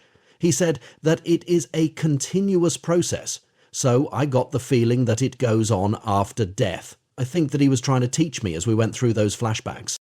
The whole thing was really odd. I was there. I was actually seeing these flashbacks. I was actually walking through them, and it was so fast, yet it was slow enough that I could take it all in. Still, the time span wasn't all that large, I don't believe. It just seemed that the light came, and then I went through these flashbacks, and the light came back. It seems that it was less than 5 minutes, and probably more than 30 seconds, but I can't really tell you. The only time I felt scared was when I was concerned that I wasn't going to be able to finish my life here. But I enjoyed going through this flashback. That was fun. I had a good time going back to my childhood, almost like I was reliving it. It was a way of going back and seeing it which you ordinarily just can't do. It must also be pointed out that reports exist in which the review is experienced even though the being of light does not appear. As a rule, in experiences in which the being does apparently direct it, the review is a more overwhelming experience. Nonetheless, it is usually characterized as quite vivid and rapid, and as accurate, regardless of whether or not the being of light appears, and regardless of whether it occurs in the course of an actual death, or only during a close brush with death. After all this banging and going through this long, dark place, all of my childhood thoughts, my whole entire life was there at the end of his tunnel, just flashing in front of me. It was not exactly in terms of pictures, more in the form of thought, I guess. I can't exactly describe it to you, but it was just all there. It was just all there once. I mean, not one thing at a time, blinking, of and on, but it was everything. Everything at the time. I thought about my mother, about things that I had done wrong. After I could see the mean little things I did as a child and thought about my mother and father, I wished that I hadn't done these things, and I wished I could go back and undo them. In the following two instances, although no clinical death had occurred at the time of the experience, actual physiological stress or injury was taking place. The whole situation developed very suddenly. I had had a slight fever and had not felt well for about 2 weeks, but this night I rapidly became very ill and I felt much worse. I was lying in bed and I remember trying to reach over to my wife and say that I was very sick, but I found it impossible to move. Beyond that, I found myself in a completely black void and my whole life kind of flashed in front of me. It started back when I was 6 or 7 years old, and I remembered a good friend I had in grammar school. I went from grammar school to high school to college, then to dental school, and then right on into practicing dentistry. I knew I was dying, and I remember thinking that I wanted to provide for my family. I was distraught that I was dying, and yet that there were certain things that I had done in my life that I regretted, and other things that I regretted that I had left undone. This flashback was in the form of mental pictures, I would say, but they were much more vivid than normal ones. I saw only the high points, but it was so rapid it was like looking through a volume of my entire life and being able to do it within seconds. It just flashed before me like a motion picture that goes tremendously fast, yet I was fully able to see it and able to comprehend it. Still, the emotions didn't come back with the pictures because there wasn't enough time. I didn't see anything else during this experience. There was just blackness, except for the images I saw. Yet, I definitely felt the presence of a very powerful, completely loving being there with me all through this experience. It is really interesting. When I recovered, I could tell everyone about every part of my life in great detail because of what I had been through. It's quite an experience, but it's difficult to put into words because it happens so rapidly, yet it's so clear. A young veteran describes his review. While I was serving in Vietnam, I received wounds and I later died from them, yet through it all I knew exactly what was going on. I was hit with 6 rounds of machine gun fire, and as it happened, I wasn't upset at all. In my mind, I actually felt relieved when I was wounded. I felt completely at ease, and it was not frightening. At that point of impact, my life began to become a picture in front of me, and it seemed that I could go back to the time when I was still a baby, and the pictures seemed to progress through my whole life. I could remember everything. Everything was vivid. It was so clear in front of me. It shot right by me from the earliest things I can remember right on up to the present, and it all happened within a short time. And it was not anything bad at all. I went through it with no regrets, no derogatory feelings about myself at all. The best thing I can think of to compare it to is a series of pictures, like slides. It was just like someone was clicking off slides in front of me very quickly. Finally, here is a case of an extreme emotional emergency in which death was imminent, although no actual injuries took place. The summer after my first year in college, I took a job driving a large semi-tractor trailer truck. I had a problem that summer with falling asleep behind the wheel. Early one morning, I was driving the truck on a long trip and I was nodding. The last thing I remember was seeing a road sign, and then I dozed off, and the next thing I knew I heard an awful scraping and the right outside tire blew out. And then because of the weight and sway of the truck, the left tires blew out, and the truck turned over on its side and went skidding down the road towards a bridge. I was scared because I knew what was happening. I knew the truck was going to hit the bridge. Now, during the period of time that the truck was skidding, I just thought of all the things that I had done. I only saw certain things, the high points, and it was such a real thing.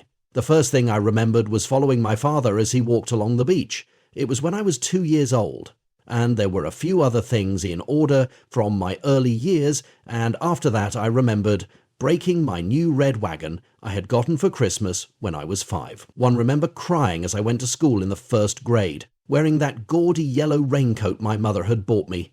I remembered a little something about each one of my years in grammar school. I remember each of my teachers and a little something that stood out about each year. Then I went to junior high and got a paper route and went to work in a grocery store. And it brought me up to right then, just before beginning my second year in college. All these things and many others just flashed across my mind, and it was very quick. It probably didn't last but a split second. And then it was all over, and I was standing there looking at the truck, and I thought I was dead. I thought H was an angel. I started pinching myself to see if I was alive or a ghost or what. The truck was a total wreck, but I didn't receive a scratch. Somehow I had jumped out the front windshield because all the glass was blown out. After things calmed down, I thought it was strange that these things that had happened in my life, that had made some sort of lasting impression on me, had gone through my mind during this moment of crisis. I could probably think of all those things and remember and picture each of them now, but it would probably take me at least 15 minutes. Yet this had all come at once, automatically, and in less than a second. It was amazing. The border or limit. In a few instances, persons have described to me how during their near-death experience, they seem to be approaching what might be called a border or a limit of some kind. This has taken the form in various accounts of a body of water, a grey mist, a door, a fence across a field, or simply a line. Though this is highly speculative, one could raise the question of whether there might not be some one basic experience or idea at the root of all of them. If this is true, then the different versions would merely represent varying individual ways of interpreting, wording, or remembering the root experience. Let us look at a few accounts in which the idea of a border or limit plays a prominent role. I died from a cardiac arrest, and as I did, I suddenly found myself in a rolling field. It seized me beautiful, and everything was an intense green, a colour unlike anything on earth. There was light beautiful, uplifting light all around me. F looked ahead of me, across the field, and I saw fence. I started moving towards the fence, and I saw a man on the other side of it, moving towards it as if to meet me. I wanted to reach him, but I felt myself being drawn back, irresistibly. As I did, I saw him, too, turn around and go back in the other direction, away from the fence. This experience took place during the birth of my first child. About the 8th month of my pregnancy, I developed what my doctor described as a toxic condition and advised me to enter the hospital where he could force labour. It was immediately after delivery that I had a severe hemorrhage, and the doctor had a difficult time controlling it.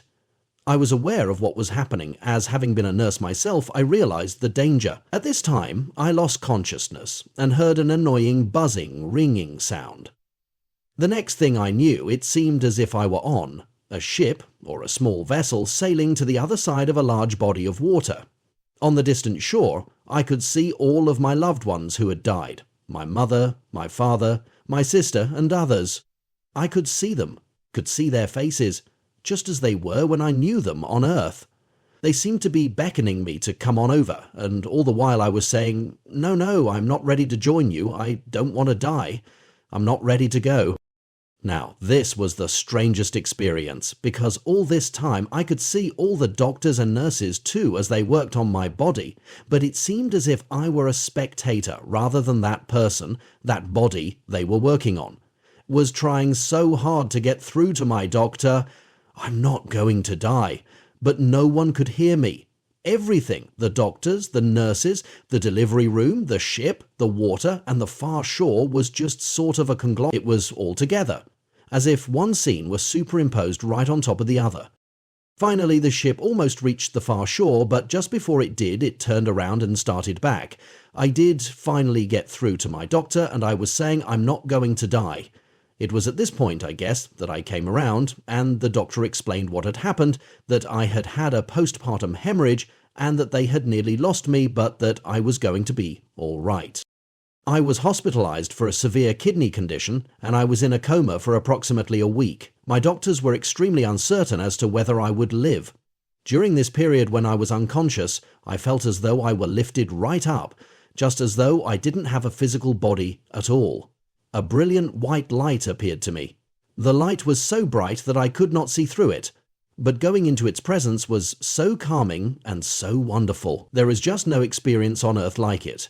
In the presence of the light, the thoughts or words came into my mind. "Do you want to die?" And I replied that I didn't know, since I knew nothing about death. Then the white light said, "Come over this line and you will learn." I felt that I knew where the line was in front of me, although I could not actually see it. As I went across the line, the most wonderful feelings came over me, feelings of peace, tranquility, a vanishing of all worries. I had a heart attack and I found myself in a black void, and I knew I had left my physical body behind. I knew I was dying, and I thought, God, I did the best I knew how at the time I did it. Please help me.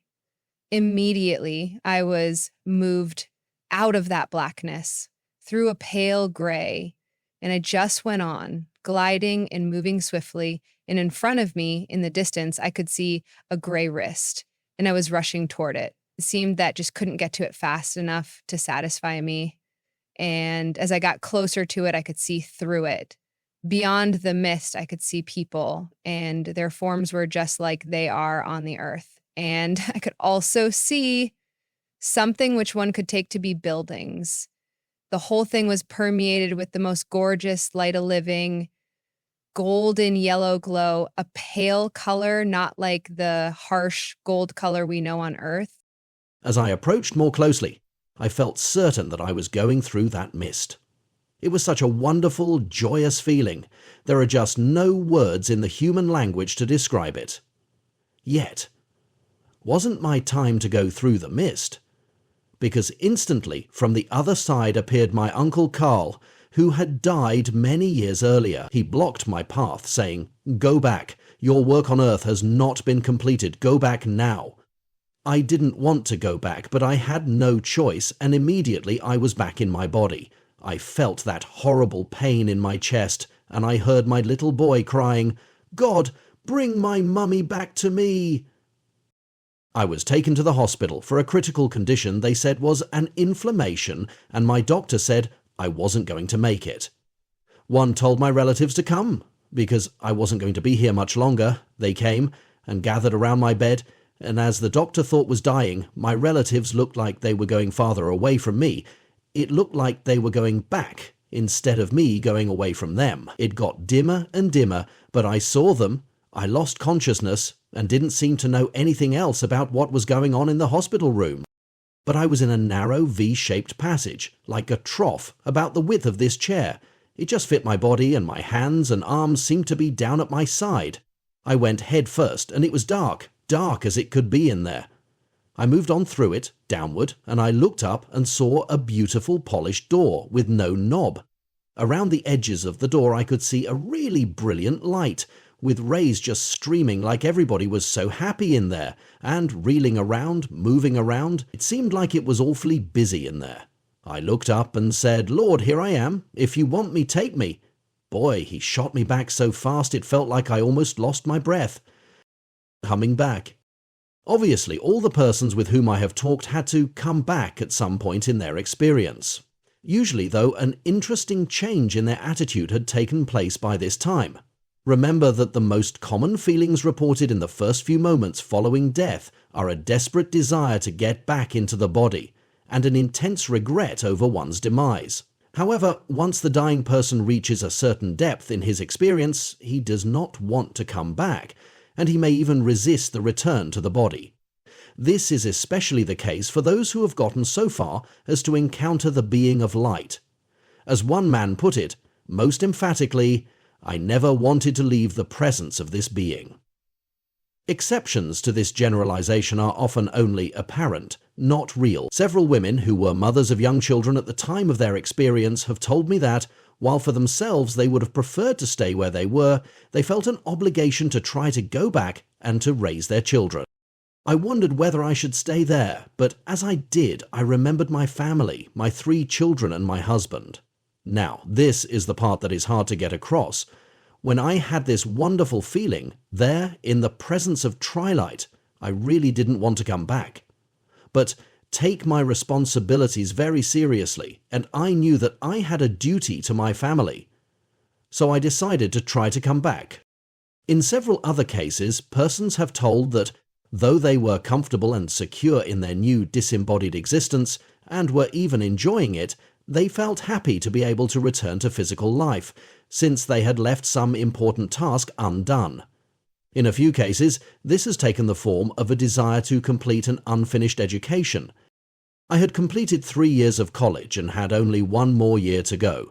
I kept thinking, I don't want to die now, but I feel that if this had gone on just a few minutes more, if I had been with this light for just a little while longer, I wouldn't have thought of my education any more, that I would have been taken up with the other things I was experiencing.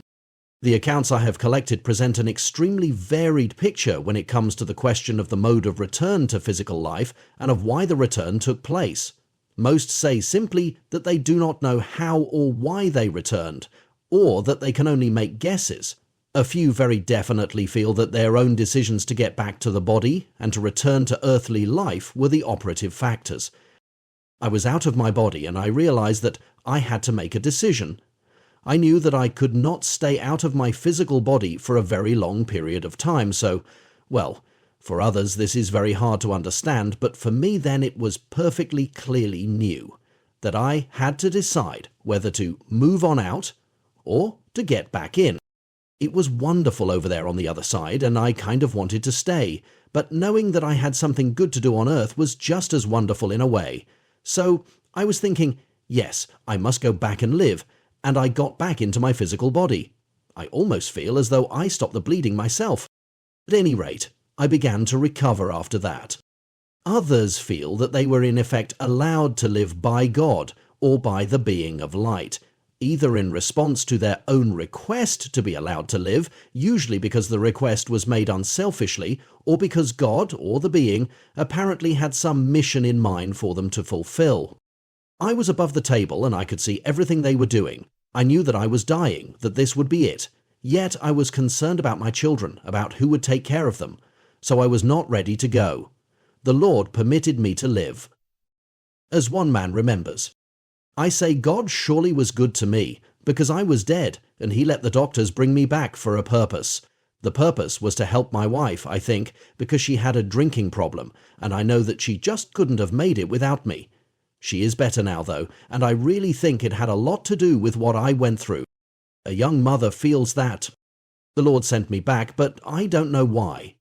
I definitely felt him there and knew that he recognized me and knew who I was, and yet he didn't see fit to let me into heaven. But why, I don't know. I have thought about it many times since, and I believe that it was either because I had those 2 small children to raise, or because I personally just wasn't ready to be there. I am still seeking the answer, and I just can't figure it out. In a few instances, persons have expressed a feeling that the love or prayers of others have in effect pulled them back from death, regardless of their own wishes. I was with my elderly aunt during her last illness, which was very drawn out. I helped take care of her, and all that time everyone in the family was praying for her to regain her health. She stopped breathing several times, but they brought her back. Finally, one day she looked at me and she said, "Joan, I have been over there, over to the beyond, and it is beautiful over there. I want to stay, but I can't, as long as you keep praying for me to stay with you. Your prayers are holding me over here. Please don't pray any more." We did all stop, and shortly after that she died. A woman told me, the doctor had already said that I was gone, but I lived through it. Yet the experience I had been through was so joyous, I had no bad feelings at all. As I came back, I opened my eyes and my sister and my husband saw me. I could see their relief and tears were pouring from their eyes. I could see that it was a relief to them that I did survive. I felt as though I had been called back, magnetized back through the love of my sister and my husband. Since then I have believed that other people can draw you back. In quite a few instances, persons recall being drawn rapidly back through the dark tunnel through which they went during the initial moments of their experience. One man who died, for example, relates how he was propelled forward through a dark valley. He felt he was approaching the end of the tunnel, yet just at that moment B heard his name called from behind. He then was drawn backwards through the same space. Few experience the actual re-entry into their physical bodies. Most report that they simply felt that at the end of their experience they went to sleep or lapsed into unconsciousness, later to awaken in their physical bodies. I don't remember getting back into my body. It was like I just drifted away, went to sleep, and then all of a sudden I woke right back up and I was lying in the bed. The people in the room were, in comparison, where they had been while I had been out of my body, looking at it and at them. On the other hand, some remember being drawn speedily back towards their physical bodies, often with a jerk at the end of their experiences. I was up there at the ceiling, watching them work on me. When they put the shocks on my chest and my body jumped up, I just fell right back down to my body, just like dead weight. The next thing I knew, I was in my body again, and I decided that I would come back. And when I did, it was like a jolt back into my body. And I felt that at that very moment, I crossed back over into life. In the very few accounts in which the event is recalled in some detail, re-entry is said to occur through the head. My being seemed to have a small end and a large end. And at the end of my accident, after it had just hung suspended over my head, it came back in. When it left my body, it seemed that the large end left first. But coming back in, the small end seemed to come in first. I think one person recounted, when I saw them pick up my body and take it out from under the steering wheel, it was just like a swoosh, and I felt like I was drawn through a limited area, a kind of funnel, I guess. It was dark and black in there, and I moved through it quickly back to my body. And as I was being sucked back, it seemed that the suction started from the head, like I went into the head. I didn't feel that I had any say-so about it at all, nor even any time to think about it. I was there, yards away from my body, and all of a sudden, it was over with. I didn't even have time to think, being sucked back into my body. Typically, the moods and feelings which were associated with the experience linger on for some time after the actual medical crisis has been resolved. After I came back, I cried off and on for about a week because I had to live in this world after seeing that one. I didn't want to come back. Whew. When I came back, I brought with me some of the wonderful feelings I had over there. They lasted for several days. Even now, I feel them sometimes. 3, this feeling was so indescribable, it has stayed with me in a way. I've never forgotten it. I still think about it very often. Telling others. It must be emphasized that a person who has been through an experience of this type has no doubt whatsoever as to its reality and its importance. Interviews which I have done are usually sprinkled with remarks to precisely that effect. For example, while I was out of my body, I was really amazed at what was happening to me. I couldn't understand it, but it was real. I saw my body so plainly and from so far away. My mind wasn't at that point where I wanted to make things happen or make up anything. My mind wasn't manufacturing ideas. I just wasn't in that state mind. It was nothing like an hallucination. I have had hallucinations once when I was given codeine in the hospital, but that had happened long before the accident, which really killed me. And this experience was nothing like the hallucinations, nothing like them at all. Such remarks come from persons who are very capable of distinguishing dream and fantasy from reality. The people I have interviewed are functional, well-balanced personalities. Yet they do not tell their experiences as they would dreams, but rather as real events which actually happened to them. Despite their own certainty of the reality and importance of what has happened to them, they realize that our contemporary society is just not the sort of environment in which reports of this nature would be received with sympathy and understanding. Indeed, many have remarked that they realized from the very beginning that others would think they were mentally unstable if they were to relate their experiences. So they have resolved to remain silent on the subject or else to reveal their experiences only to some very close relative. It's very interesting. It's just that I don't like telling people about it. People just kind of look at you like you're crazy. Another recalls, I didn't tell anyone about it for a long, long time. I just didn't say anything at all about it. I felt funny about it because I was afraid that nobody would think I was telling the truth, that they would say, oh, you're making up these things. One day I decided, well, I'll see how my family reacts to it. And I told them, but never anyone else until now. But I think that my family realized that I had been that far. Others tried at first to tell someone else, but were rebuffed, so they resolved from then on to remain silent. The only person I tried to tell was my mother. Just a little later, I mentioned to her how I had felt. But I was just a little boy, and she didn't pay any attention to me. So I never told it to anybody else. I tried to tell my minister, but he told me I had been hallucinating, so I shut up. It was pretty popular in junior high and high school, and I just floated with the crowd. Never anything new. I was a follower, not a leader. And after this happened to me, and I tried to tell people, they just automatically labeled me crazy, I think. I would try to tell people this, and they would listen with interest, but then I would find out later that they'd go say, she has really flipped out. When I saw that it was just a big joke, I quit trying to communicate about it. I hadn't been trying to get across the idea that, gee, this strange experience has happened to me.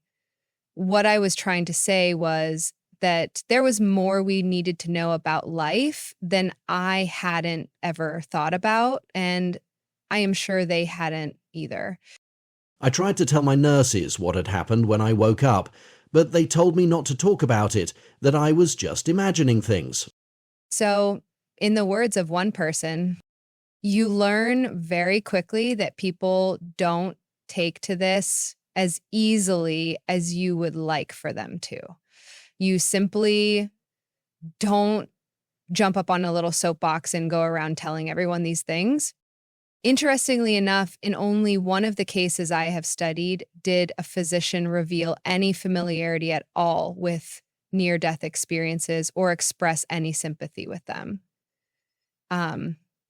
After her out-of-body experience, one girl told me, my family and I asked the doctor about what had happened to me, and he said that this happens a lot when a person is in severe pain or has severe injuries, that their soul will leave their body.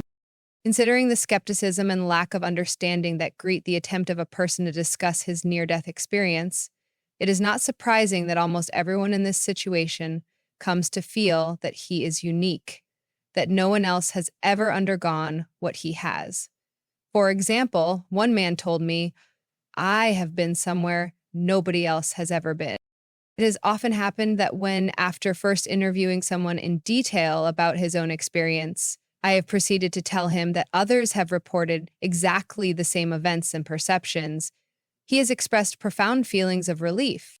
It is a very interesting thing to find out that other people have had the same experience, because I hadn't realized. I am actually happy that I have heard this, knowing that obviously someone else has been through this. Two, now I know I'm not crazy.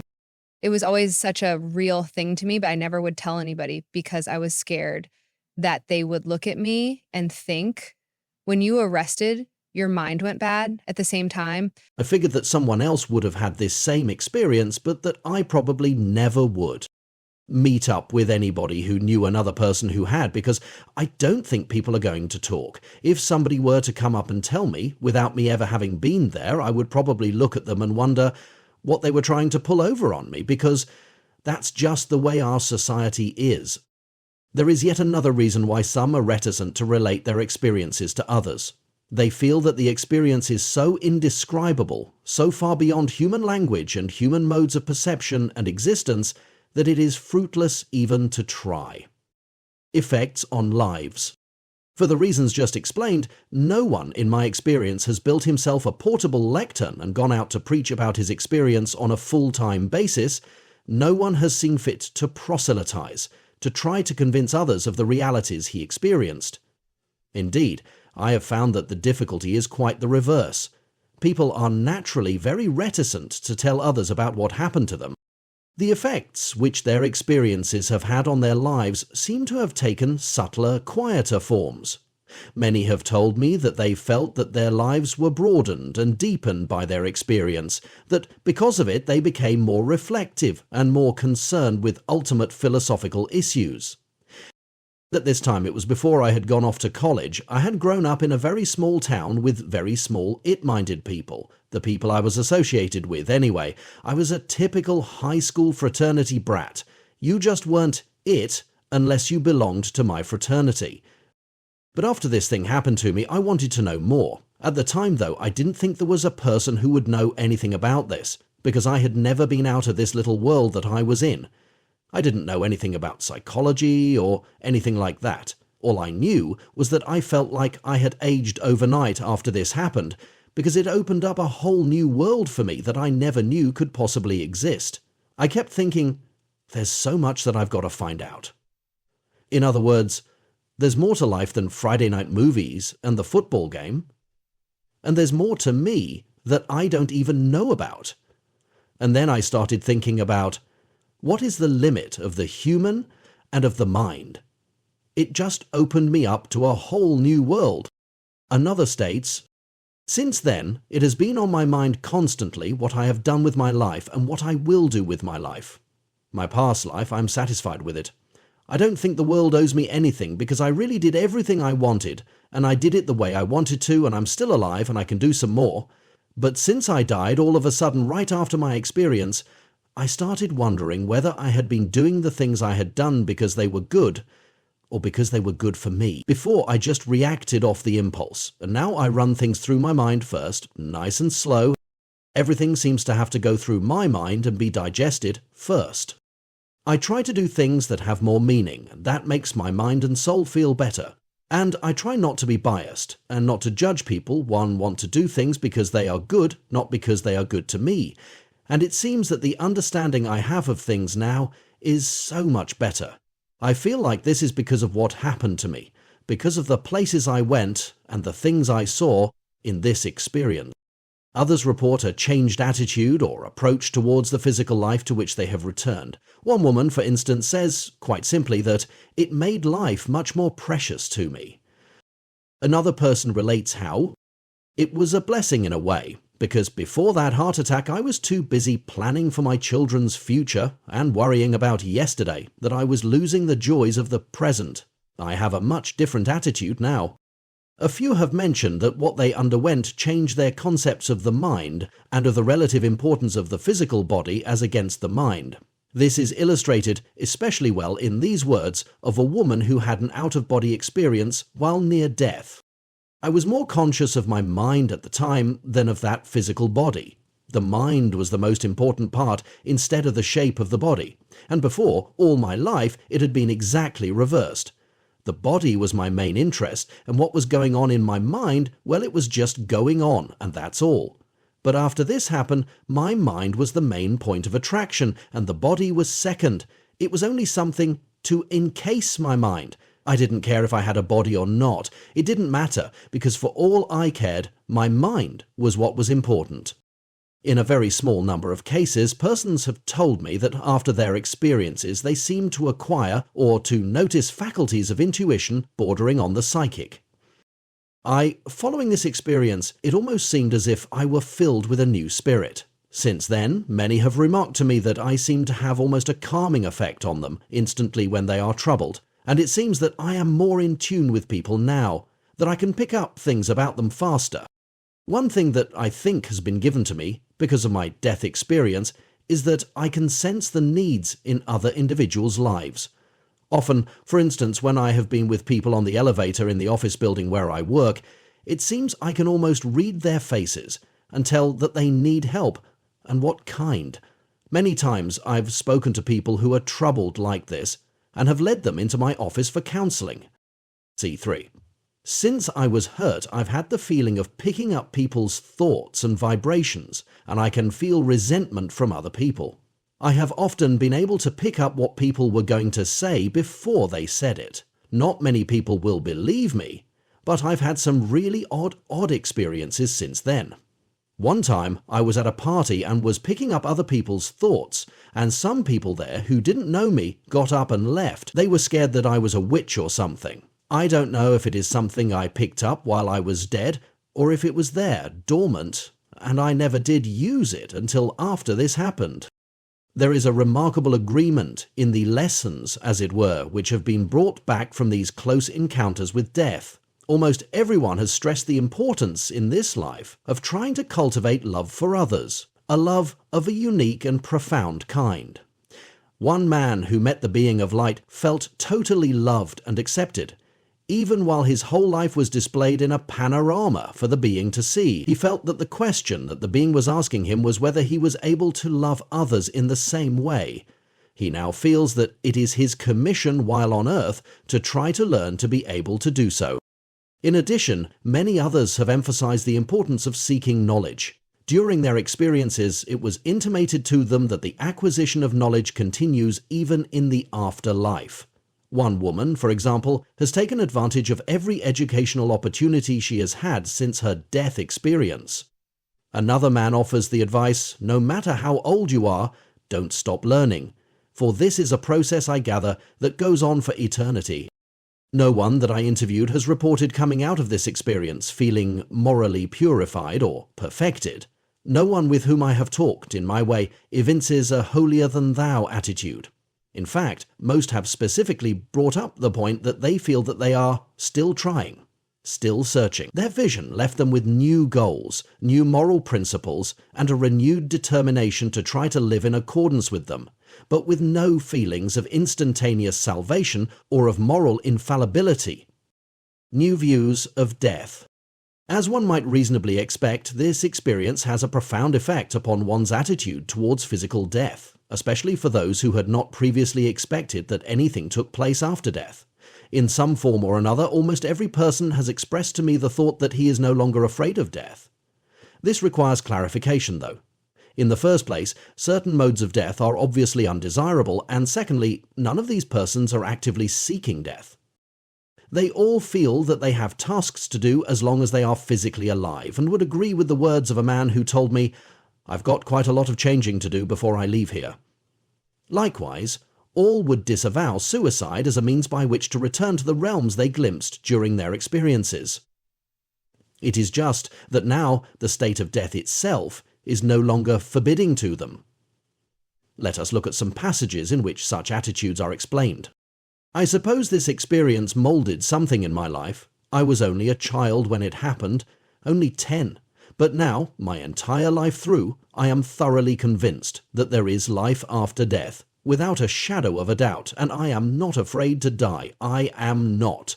Some people I have known are so afraid, so scared. I always smile to myself when I hear people doubt that there is an afterlife, or say, when you're dead, you're gone. I think to myself, they really don't know.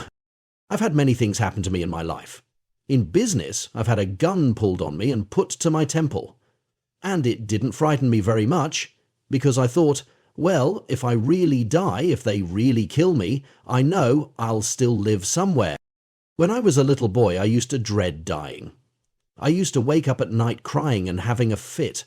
My mother and father would rush into the bedroom and ask what was wrong. I told them that I didn't want to die, but that I knew Elle had to, and asked if they could stop it. My mother would talk to me and tell me, no, that's just the way it is, and we all have to face it. She said that we all had to do it alone, and that when the time came, we would do it all right. And years later, after my mother died, I would talk about death with my wife. I still feared it. I didn't want it to come.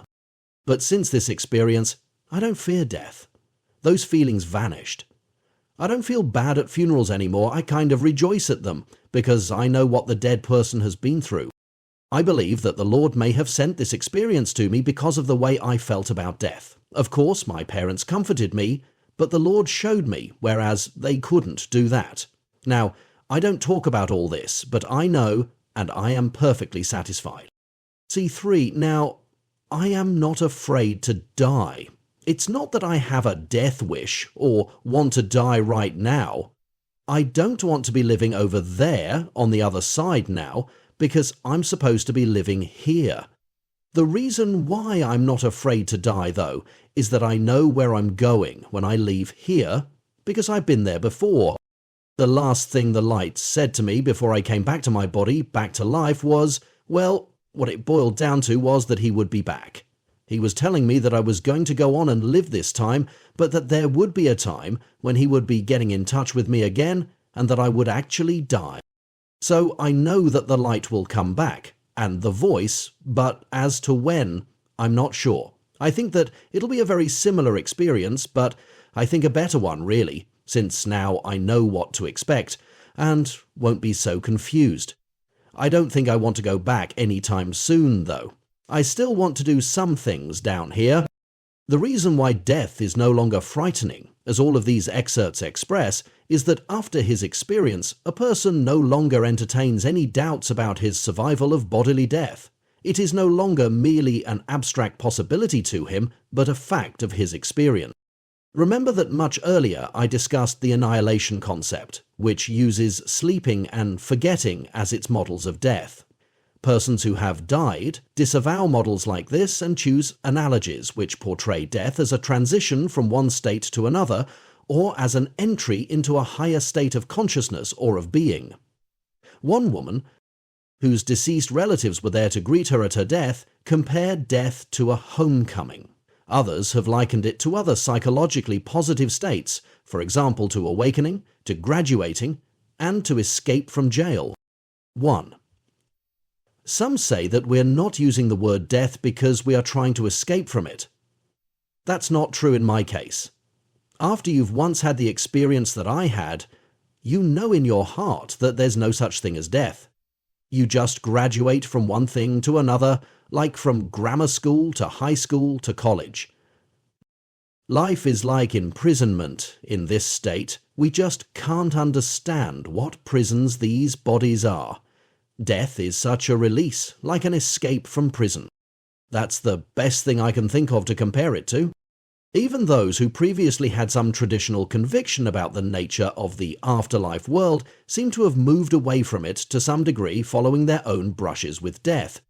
In fact, in all the reports I have gathered, not one person has painted the mythological picture of what lies hereafter. No one has described the cartoonist's heaven of pearly gates, golden streets, and winged harp-playing angels, nor a hell of flames and demons with pitchforks. So, in most cases, the reward-punishment model of the afterlife is abandoned and disavowed, even by many who had been accustomed to thinking in those terms. They found, much to their amazement, that even when their most apparently awful and sinful deeds were made manifest before the being of light, the being responded not with anger and rage, but rather only with understanding and even with humor. As one woman went through the review of her life with this being, she saw some scenes in which she had failed to show love and had shown selfishness, yet, she says, his attitude when we came to these scenes was just that I had been learning even then. In place of this old model, many seem to have returned with a new model and a new understanding of the world beyond. A vision which features not unilateral judgment, but rather cooperative development towards the ultimate end of self-realization. According to these new views, development of the soul, especially in the spiritual faculties of love and knowledge, does not stop upon death. Rather, it continues on the other side, perhaps eternally, but certainly for a period of time, and to a depth which can only be glimpsed while we are still in physical bodies, through a glass darkly. Corroboration. The question naturally arises whether any evidence of the reality of near-death experiences might be acquired independently of the descriptions of the experiences themselves. Many persons report being out of their bodies for extended periods and witnessing many events in the physical world during the interlude. Can any of these reports be checked out with other witnesses who were known to be present, or with later confirming events, and thus be corroborated? In quite a few instances, the somewhat surprising answer to this question is yes. Furthermore, the description of events witnessed while out of the body tend to check out fairly well. Several doctors have told me, for example, that they are utterly baffled about how patients with no medical knowledge could describe in such detail and so correctly Thai procedure used in resuscitation attempts, even though these events took place while the doctors knew the patients involved to be dead. In several cases, persons have related to me how they amazed their doctors or others with reports of events they had witnessed while out of the body. While she was dying, for example, one girl went out of her body and into another room in the hospital where she found her older sister crying and saying, "Oh, Kathy, please don't die, please don't die." The older sister was quite baffled when later Kathy told her exactly where she had been and what she had been saying during this time. In the two passages which follow, similar events are described. 1. After it was all over, the doctor told me that I had a really bad time, and I said, "Yeah, I know." He said, "Well, how do you know?" And I said, "I can tell you everything that happened." He didn't believe me, so I told him the whole story from the time I stopped breathing until the time I was kind of coming around. He was really shocked to know that I knew everything that had happened. He didn't know quite what to say, but he came in several times to ask me different things about it. When I woke up after the accident, my father was there, and I didn't even want to know what sort of shape I was in, or how I was, or how the doctors thought I would be. All I wanted to talk about was the experience I had been through. I told my father, who had dragged my body out of the building, and even what colour clothes that person had on, and how they got me out, and even about all the conversation that had been going on in the area. And my father said, well, yes, these things were true, yet my body was physically out this whole time, and there was no way I could have seen or heard these things without being outside of my body. Finally, in a few cases, I have been able to get the independent testimony of others about corroborating events. In assessing the evidential value of such independent reports, however, several complicating factors arise. First, in most of the cases, the corroborating event itself is attested to only by the dying person himself and by at most a couple of close friends and acquaintances. Second, even in the exceptionally dramatic, well-attested instances I have collected, I have promised not to reveal actual names. Even if I could, though, I do not think that such corroborating stories collected after the fact would constitute proof, for reasons which I shall explain in the final chapter. We have reached the end of our survey of the various commonly reported stages and events of the experience of dying. In closing this chapter, I want to quote at some length from a rather exceptional account which embodies many of the elements I have discussed. In addition, however, it contains a unique twist not encountered before. The being of light tells the man involved of his impending death in advance, and then decides subsequently to let him live. At the time this happened, I suffered, as I still do, with a very severe case of bronchial asthma and emphysema. One day I got into a coughing fit and apparently ruptured a disc in the lower part of my spine. For a couple of months I consulted a number of doctors for the agonizing pain, and finally one of them referred me to a neurosurgeon, Dr. Wyatt. He saw me and told me that I needed to be admitted to the hospital immediately, so I went on in and they put me in traction right away. Dr. Wyatt knew that I had bad respiratory diseases, so he called in a lung specialist, who said that the anesthesiologist, Dr. Coleman, should be consulted if I was going to be put to sleep. So the lung specialist worked on me for almost 3 weeks until he finally got me to a place where Dr. Coleman would put me under.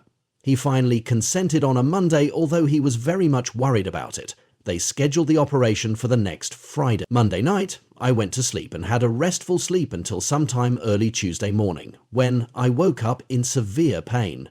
Turned over and tried to get in a more comfortable position, but just at that moment, a light appeared in the corner of the room just below the ceiling. It was just a ball of light, almost like a globe. And it was not very large. I would say no more than 12 to 15 inches in diameter, and as this light appeared, a feeling came over me. I can't say that it was an eerie feeling, because it was not. It was a feeling of complete peace and utter relaxation. I could see a hand reach down for me from the light, and the light said, "Come with me, I want to show you something." So immediately, without any hesitation whatsoever, I reached up with my hand and grabbed onto the hand I saw. As I did, I had the feeling of being drawn up and of leaving my body, and I looked back and saw it lying there on the bed, while I was going up towards the ceiling of the room.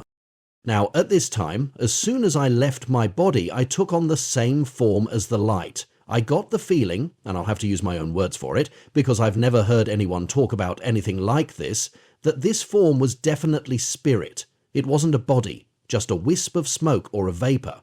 It looked almost like the clouds of cigarette smoke you can see when they are illuminated as they drift around a lamp. The form I took had colours though. There was orange, yellow, and a colour that was very indistinct to me. I took it to be an indigo, a bluish colour. This spiritual form didn't have a shape like a body. It was more or less circular, but it had what I would call a hand. I know this because when the light reached down for me, I reached up for it with my hand. Yet the arm and hand of my body just stayed put because I could see them lying on the bed down by the side of my body as I rose up to the light. But when I wasn't using this spiritual hand, the spirit went back to the circular pattern.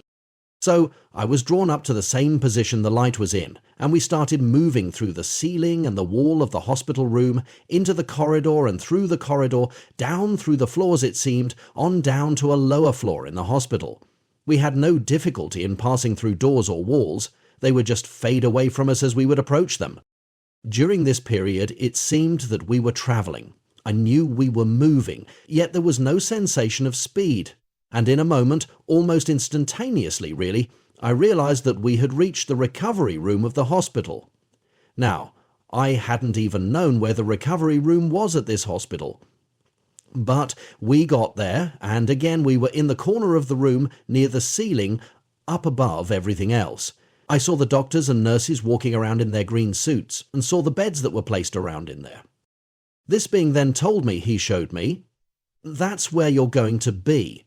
When they bring you off the operating table, they're going to put you in that bed, but you will never awaken from that position. You'll know nothing after you go to the operating room until I come back to get you sometime after this.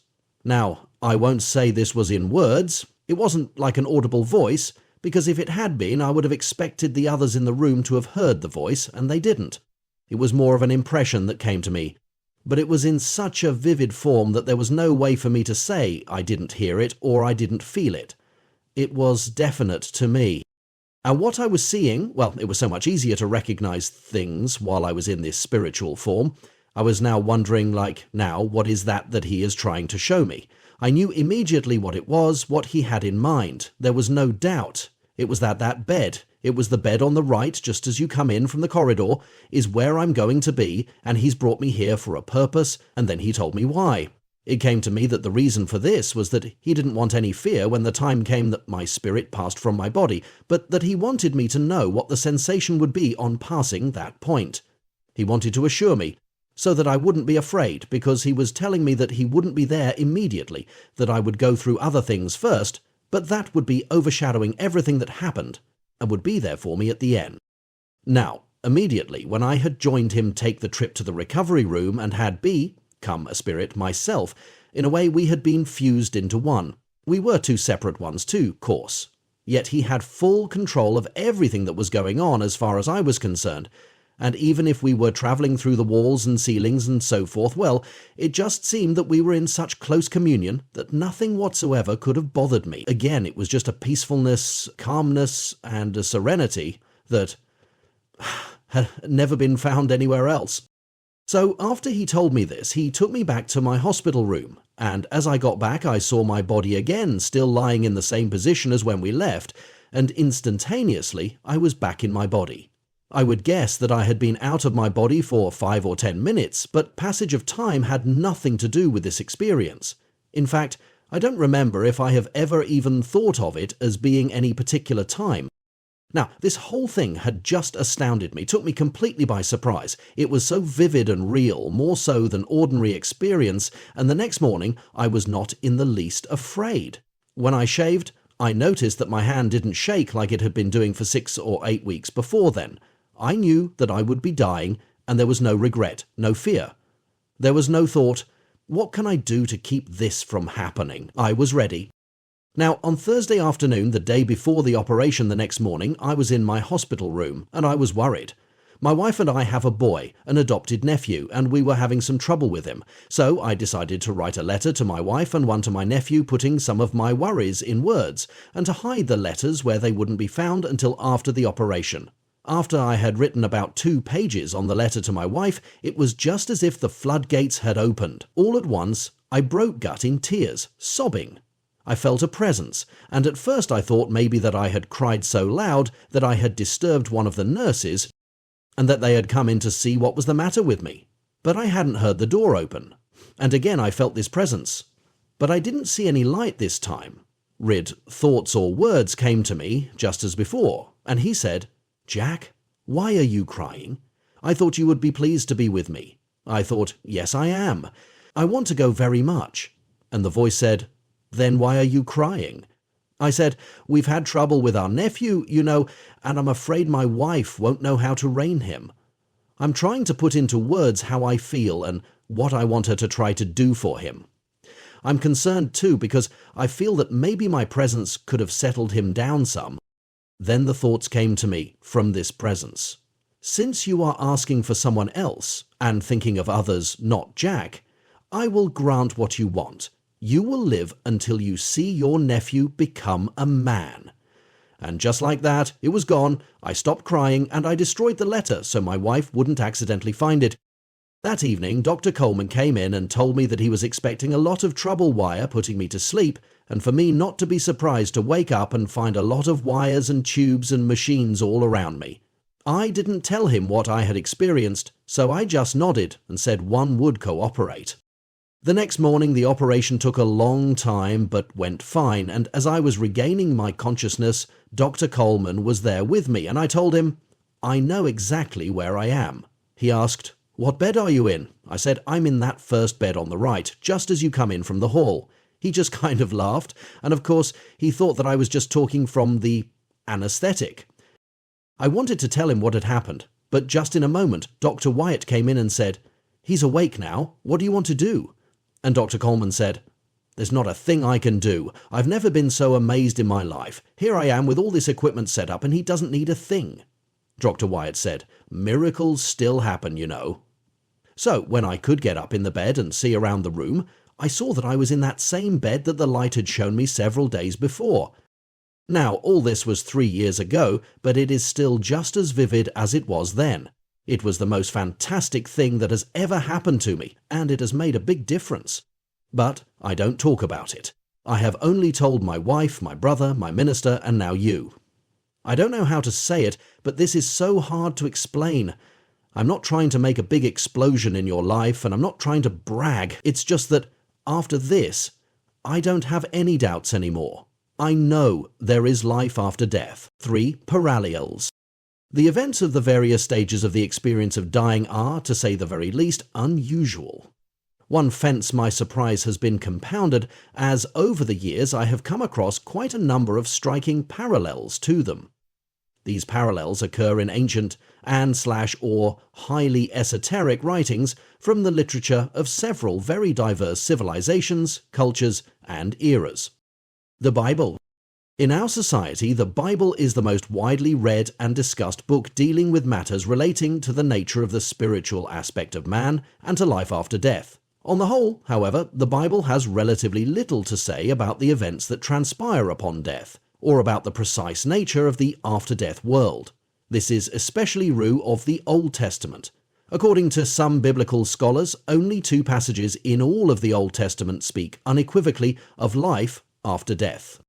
Isaiah 26:19, "Thy dead men shall live, together with my dead body shall they arise. Awake and sing, ye that dwell in dust, for doth of the earth shall cast out the dead." Daniel 12:2, "And many of them that sleep in the dust of the earth shall awake, some to everlasting life, and some to shame and everlasting contempt." Notice that in both of these passages there is strong suggestion that a resurrection of the physical body will occur, and that the state of physical death is compared here, again, to sleep. Still, as is evident from the preceding chapter, a few persons have drawn upon specific biblical concepts when trying to elucidate or to explain to me what happened to them. For instance, it will be remembered that one man identified the dark enclosure he went through at the moment of death as the biblical valley of the shadow of death. Two persons mentioned Jesus' claim, "I am the light of the world." Apparently, it was at least partly on the basis of that phrase that both identified the light they met as Christ. One of them told me, "I didn't ever see a person in this light, but to me the light was a Christ consciousness, a oneness with all things, a perfect love. I think that Jesus meant it literally when he said he was the light of the world." In addition, in my own reading, I have come across a few seeming parallels which none of my subjects have mentioned. The most interesting ones occur in the writings of the Apostle Paul. Paul was a persecutor of Christians until he had his famous vision and conversion on the road to Damascus. He says, Acts 26, 13-26, "At midday, O king, I saw in the way a light from heaven, above the brightness of the sun, shining round about me and them which journeyed with me. And when we were all fallen to the earth, I heard a voice speaking unto me, and saying in the Hebrew tongue, said, Saul, why persecutest thou me? It is hard for thee to kick against the pricks. And I said, Who art thou, Lord? And he said, I am Jesus, whom thou persecutest. But rise, and stand upon thy feet, for I have appeared unto thee for this purpose, to make thee a minister and a witness, both of these things which thou hast seen, and of those things in which I will appear unto thee. Whereupon, O King Agrippa, I was not disobedient unto the heavenly vision, ... And as I thus spake for myself, Festus said with a loud voice, Paul, thou art beside thyself, much learning doth make thee mad. But I said, I am not mad, most noble Festus, but speak forth the words of truth and soberness. This episode obviously bears some resemblance to the encounter with the being of light in near-death experiences. First of all, the being is endowed with personality, though no physical form is seen, and a voice, which asks a question and issues instructions, emanates from it. When Paul tries to tell others, he is mocked and labelled as insane. Nonetheless, the vision changed the course of his life. He henceforth became the leading proponent of Christianity as a way of life, entailing love of others. There are differences too, of course. Paul did not come near death in the course of his vision. Also, interestingly enough, Paul reports that he was blinded by the light and was unable to see for 3 days afterward. This runs contrary to the reports of those who say that, though the light was indescribably brilliant, it in no way blinded them or kept them from seeing things around them. In his discussions of the nature of the afterlife, Paul says that some challenge the Christian concept of the afterlife by asking what kind of body the dead will have. 1 Corinthians, but some man will say, How are the dead raised up? And with what body do they come, thou fool? Of that which thou sowest not that body that shall be, but bear grain. But God give it a body as it hath pleased him, and to ever seed his own body. There are also celestial bodies, and bodies terrestrial. But the glory of the celestial is one, and the glory of the terrestrial is another. So also is the resurrection of the dead. It is sown in corruption, it is raised in corruption. It is sown in dishonor, it is raised glory. It is sown in weakness, it is raised power. It is sown a natural body, it is raised spiritual body. There is a natural body and the spiritual body. Behold, I show you a mystery. We shall not all sleep, but we shall all be changed. In a moment, in the twinkling of an eye, at the last trumpet, for the trumpet shall sound, and the dead shall be raised incorruptible. Interestingly, Paul's brief sketch of the nature of the spiritual body corresponds very well with the accounts of those who have found themselves out of their bodies. In all cases, the immateriality of the spiritual body, its lack of physical substance, is stressed, as are its lack of limitations. Paul says, for example, that whereas the physical body was weak and ugly, the spiritual body will be strong and beautiful. This reminds one of the account of a near-death experience in which the spiritual body seemed whole and complete, even when the physical body could be seen to be mutilated, and of another in which the spiritual body seemed to be of no particular age, i.e. not limited by time.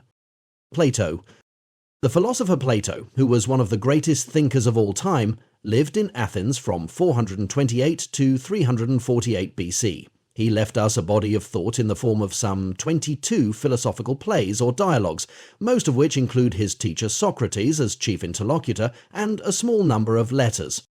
Plato believed strongly in the use of reason, logic and argument in the attainment of truth and wisdom, but only up to a point. For in addition, he was a great visionary who suggested that ultimately truth can only come to one in an almost mystical experience of enlightenment and insight.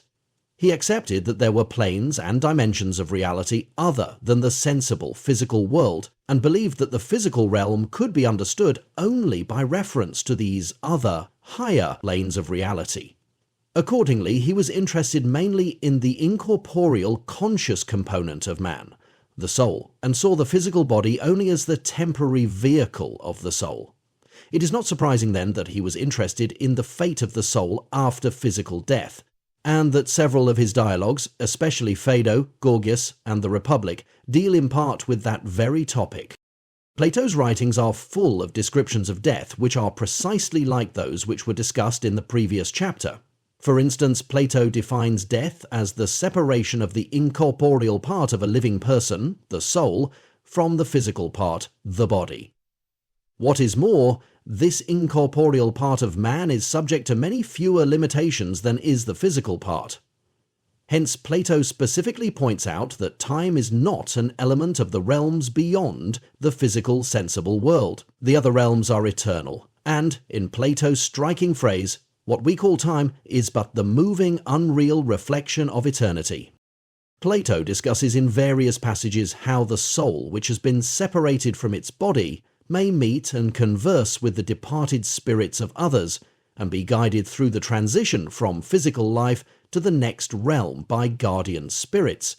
He mentions how some might expect to be met at the time of their death by a boat which takes them across a body of water to the other shore of their after-death existence. In Phaedo, both the dramatic setting and the thrust of the arguments and words used drive home the point that the body is the prison of the soul, and that correspondingly, death is like an escape or release from that prison. While, as we saw in the first chapter, Plato articulates, through Socrates, the ancient view of death as a sleeping and a forgetting. He does so only, ultimately, to disavow it, and indeed to turn it around 180 degrees. According to Plato, the soul comes into the physical body from a higher and more divine realm of being. For him it is birth, which is the sleeping and the forgetting, since the soul, in being born into the body, goes from a state of great awareness to a much less conscious one, and in the meantime forgets the truths it knew while in its previous out-of-body state. Death, by implication, is an awakening and remembering. Plato remarks that the soul that has been separated from the body upon death can think and reason even more clearly than before, and that it can recognize things in their true nature far more readily. Furthermore, soon after death, it faces a judgment, in which a divine being displays before the soul all the things equals both good and bad which it has done in its life, and makes the soul face them. In Book X of the Republic, perhaps the most striking similarity of all occurs. There, Plato recounts the myth of a Greek soldier. Went away to a battle in which many Greeks were killed, and when his countrymen went to collect the bodies of their war dead, his body was among them. It was lain, along with all the others, upon a funeral pyre to be burned. After some time his body revived, and described what he had seen in his journey to the realms beyond. First of all, said, his soul went out of his body. He joined with a group of other spirits, and they went to a place where there were openings or passages, ways apparently leading from the earth into the realms of the afterlife. Here the other souls were stopped and judged by divine beings, who could see at a glance, in some sort of display, all the things that the soul had done while in its earthly life. However, was not judged. Instead, the beings told him that he must go back to inform me in the physical world concerning what the other world was like. After seeing many other sights, was sent back, but he said that he was ignorant of how he was returned to his physical body. He merely woke up and found himself upon the funeral pyre.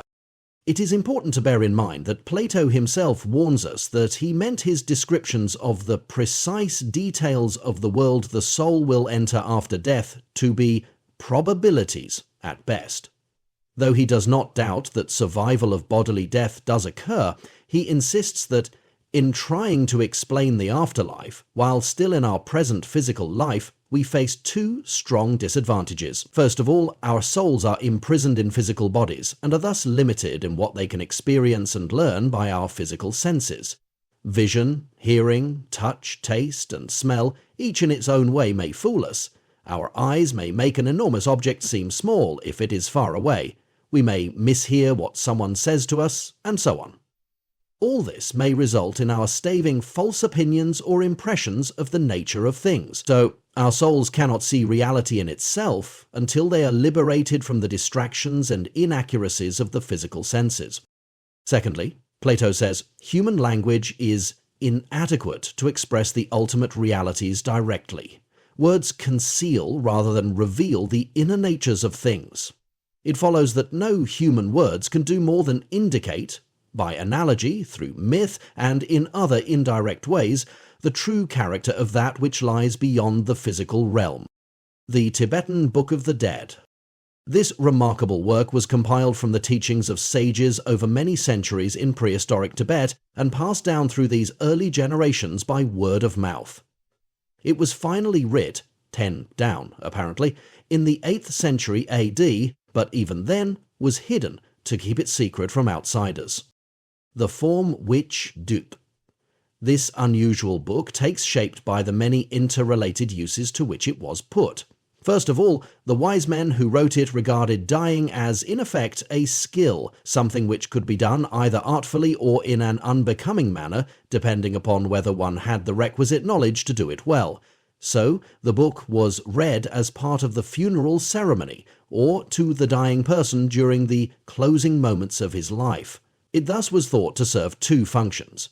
The first was to help the dying person keep in mind the nature of each new wondrous phenomenon as he experienced it.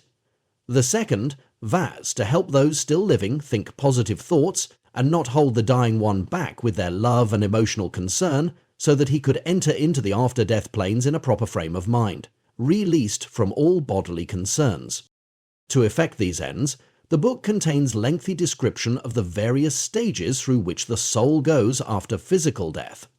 The correspondence between the early stages of death, which it relates, and those which have been recounted to me by those who have come near T0 death is nothing short of fantastic. First of all, in the Tibetan account, the mind or soul of the dying person departs from the body. At some time thereafter, his soul enters a swoon, and he finds himself in a void. Not a physical void, but one which is, in effect, subject to its own kind of limits, and one in which his consciousness still exists. He may hear alarming and disturbing noises and sounds, described as roaring, thundering, and whistling noises, like the wind, and usually finds himself and his surroundings enveloped in a grey, misty illumination. He is surprised to find himself out of his physical body. He sees and hears his relatives and friends mourning over his body and preparing it for the funeral, and yet when he tries to respond to them, they neither hear nor see him. He does not yet realize that he is dead, and he is confused. He asks himself whether he is dead or not, and when he finally realizes that he is, wonders where he should go or what he should do. A great regret comes over him, and he is depressed about his state. For a while he remains near the places with which he has been familiar while in physical life.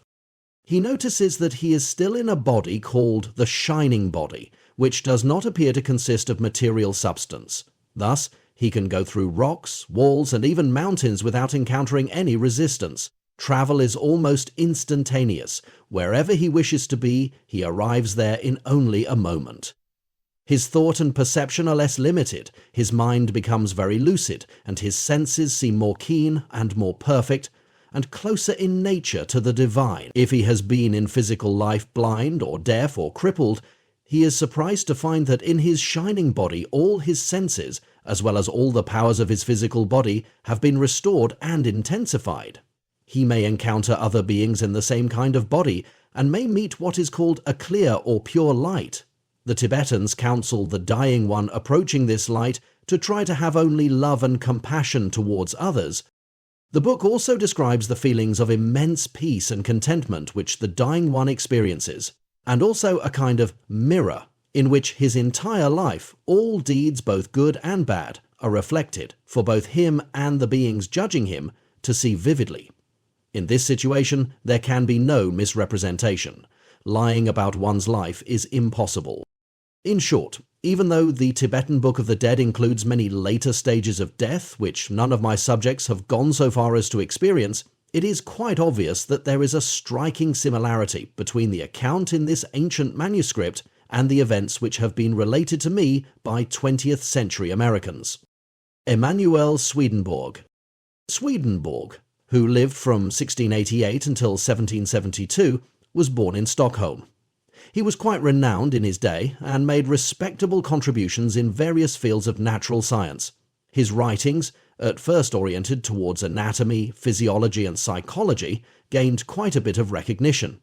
Later in his life, however, he underwent a religious crisis and began to tell of experiences in which he had purportedly been in communication with spiritual entities from beyond.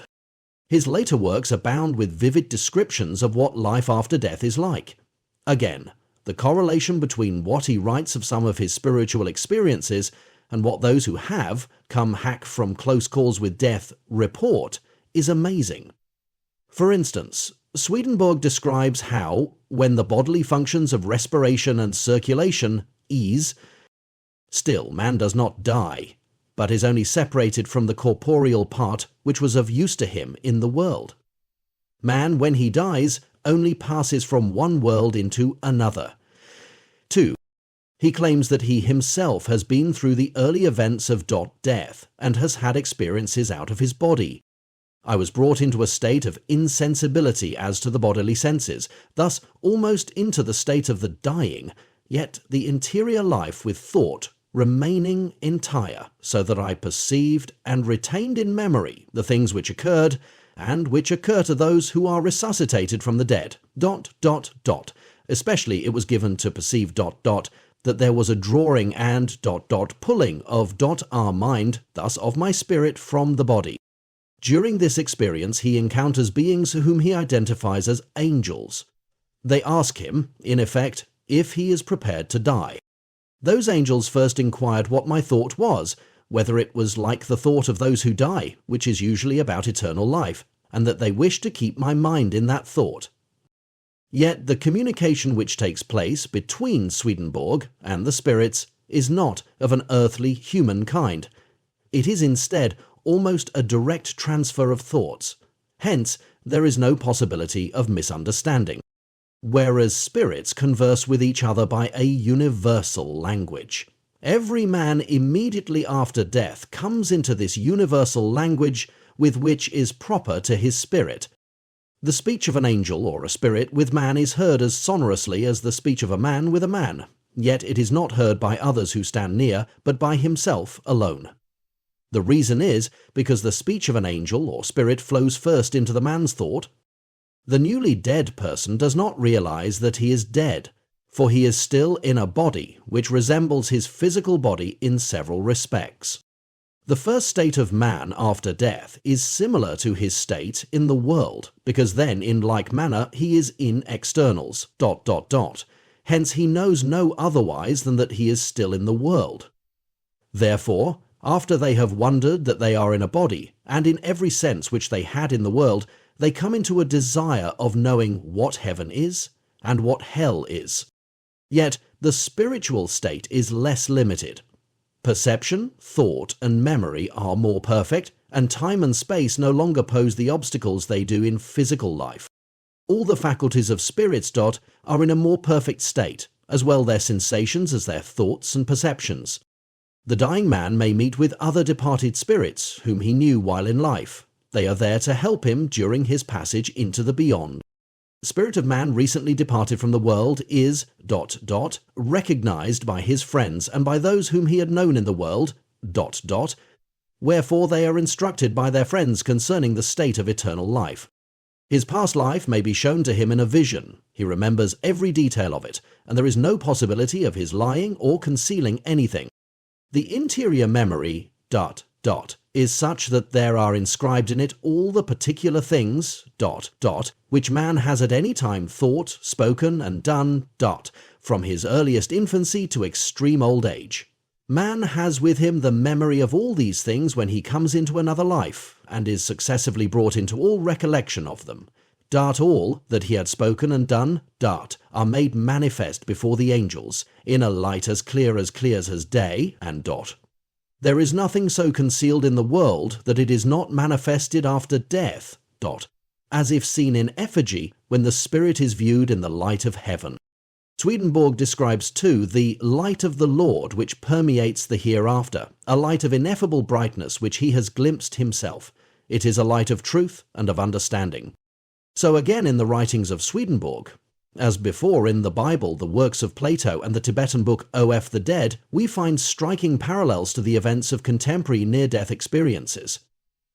The question naturally arises, though, as to whether this parallelism is really all that surprising. Some might suggest, for instance, that the authors of these various works could have influenced one another. Such an assertion could be supported in some cases, but not in others. Plato admits that he derived some of his insights partly from the religious mysticism of the East, so he might have been influenced by the same tradition which produced the Tibetan Book of the Dead. The ideas of Greek philosophy, in turn, influenced certain New Testament writers, and so it could be argued that Paul's discussion of the spiritual body has some of its roots in Plato. On the other hand, in most cases it is not easy to establish that such influence could have taken place. Each writer seems to bring up a few interesting details which also recur in my interviews, yet which he could not have gotten from earlier authors. Swedenborg read the Bible and was familiar with Plato. However, he several times alludes to the fact that someone who has just died may not realize that he is dead for some time. This fact, which comes out again and again in the narratives of those who have come very close to death, is apparently not mentioned either in the Bible or by Plato. Yet it is emphasized in the Tibetan book O.F. the Dead, a work which Swedenborg could not possibly have read. Indeed, it was not even translated until 1927. Is it possible that the near-death experiences I have collected were influenced by works of the kind which I have discussed? All of the persons with whom I have talked had some exposure prior to their experiences to the Bible, and 2 or 3 knew something about the ideas of Plato. On the other hand, none were aware of the existence of such esoterica as the works of Swedenborg or the Tibetan Book of F. the Dead. Yet, many details which do not appear in the Bible, or even in Plato, constantly crop up in the accounts which I have gathered, and these correspond exactly with phenomena and events mentioned in the more unusual sources. It must be acknowledged that the existence of the similarities and parallels among the writings of ancient thinkers and the reports of modern Americans who survive close brushes with death remains a striking and, so far, not definitively explicable fact. How is it, we might well ask ourselves, that the wisdom of Tibetan sages, the theology and visions of Paul, the strange insights and myths of Plato, and the spiritual revelations of Swedenborg all agree so well, both among themselves and with the narratives of contemporary individuals who have come as close as anyone alive to the state of death?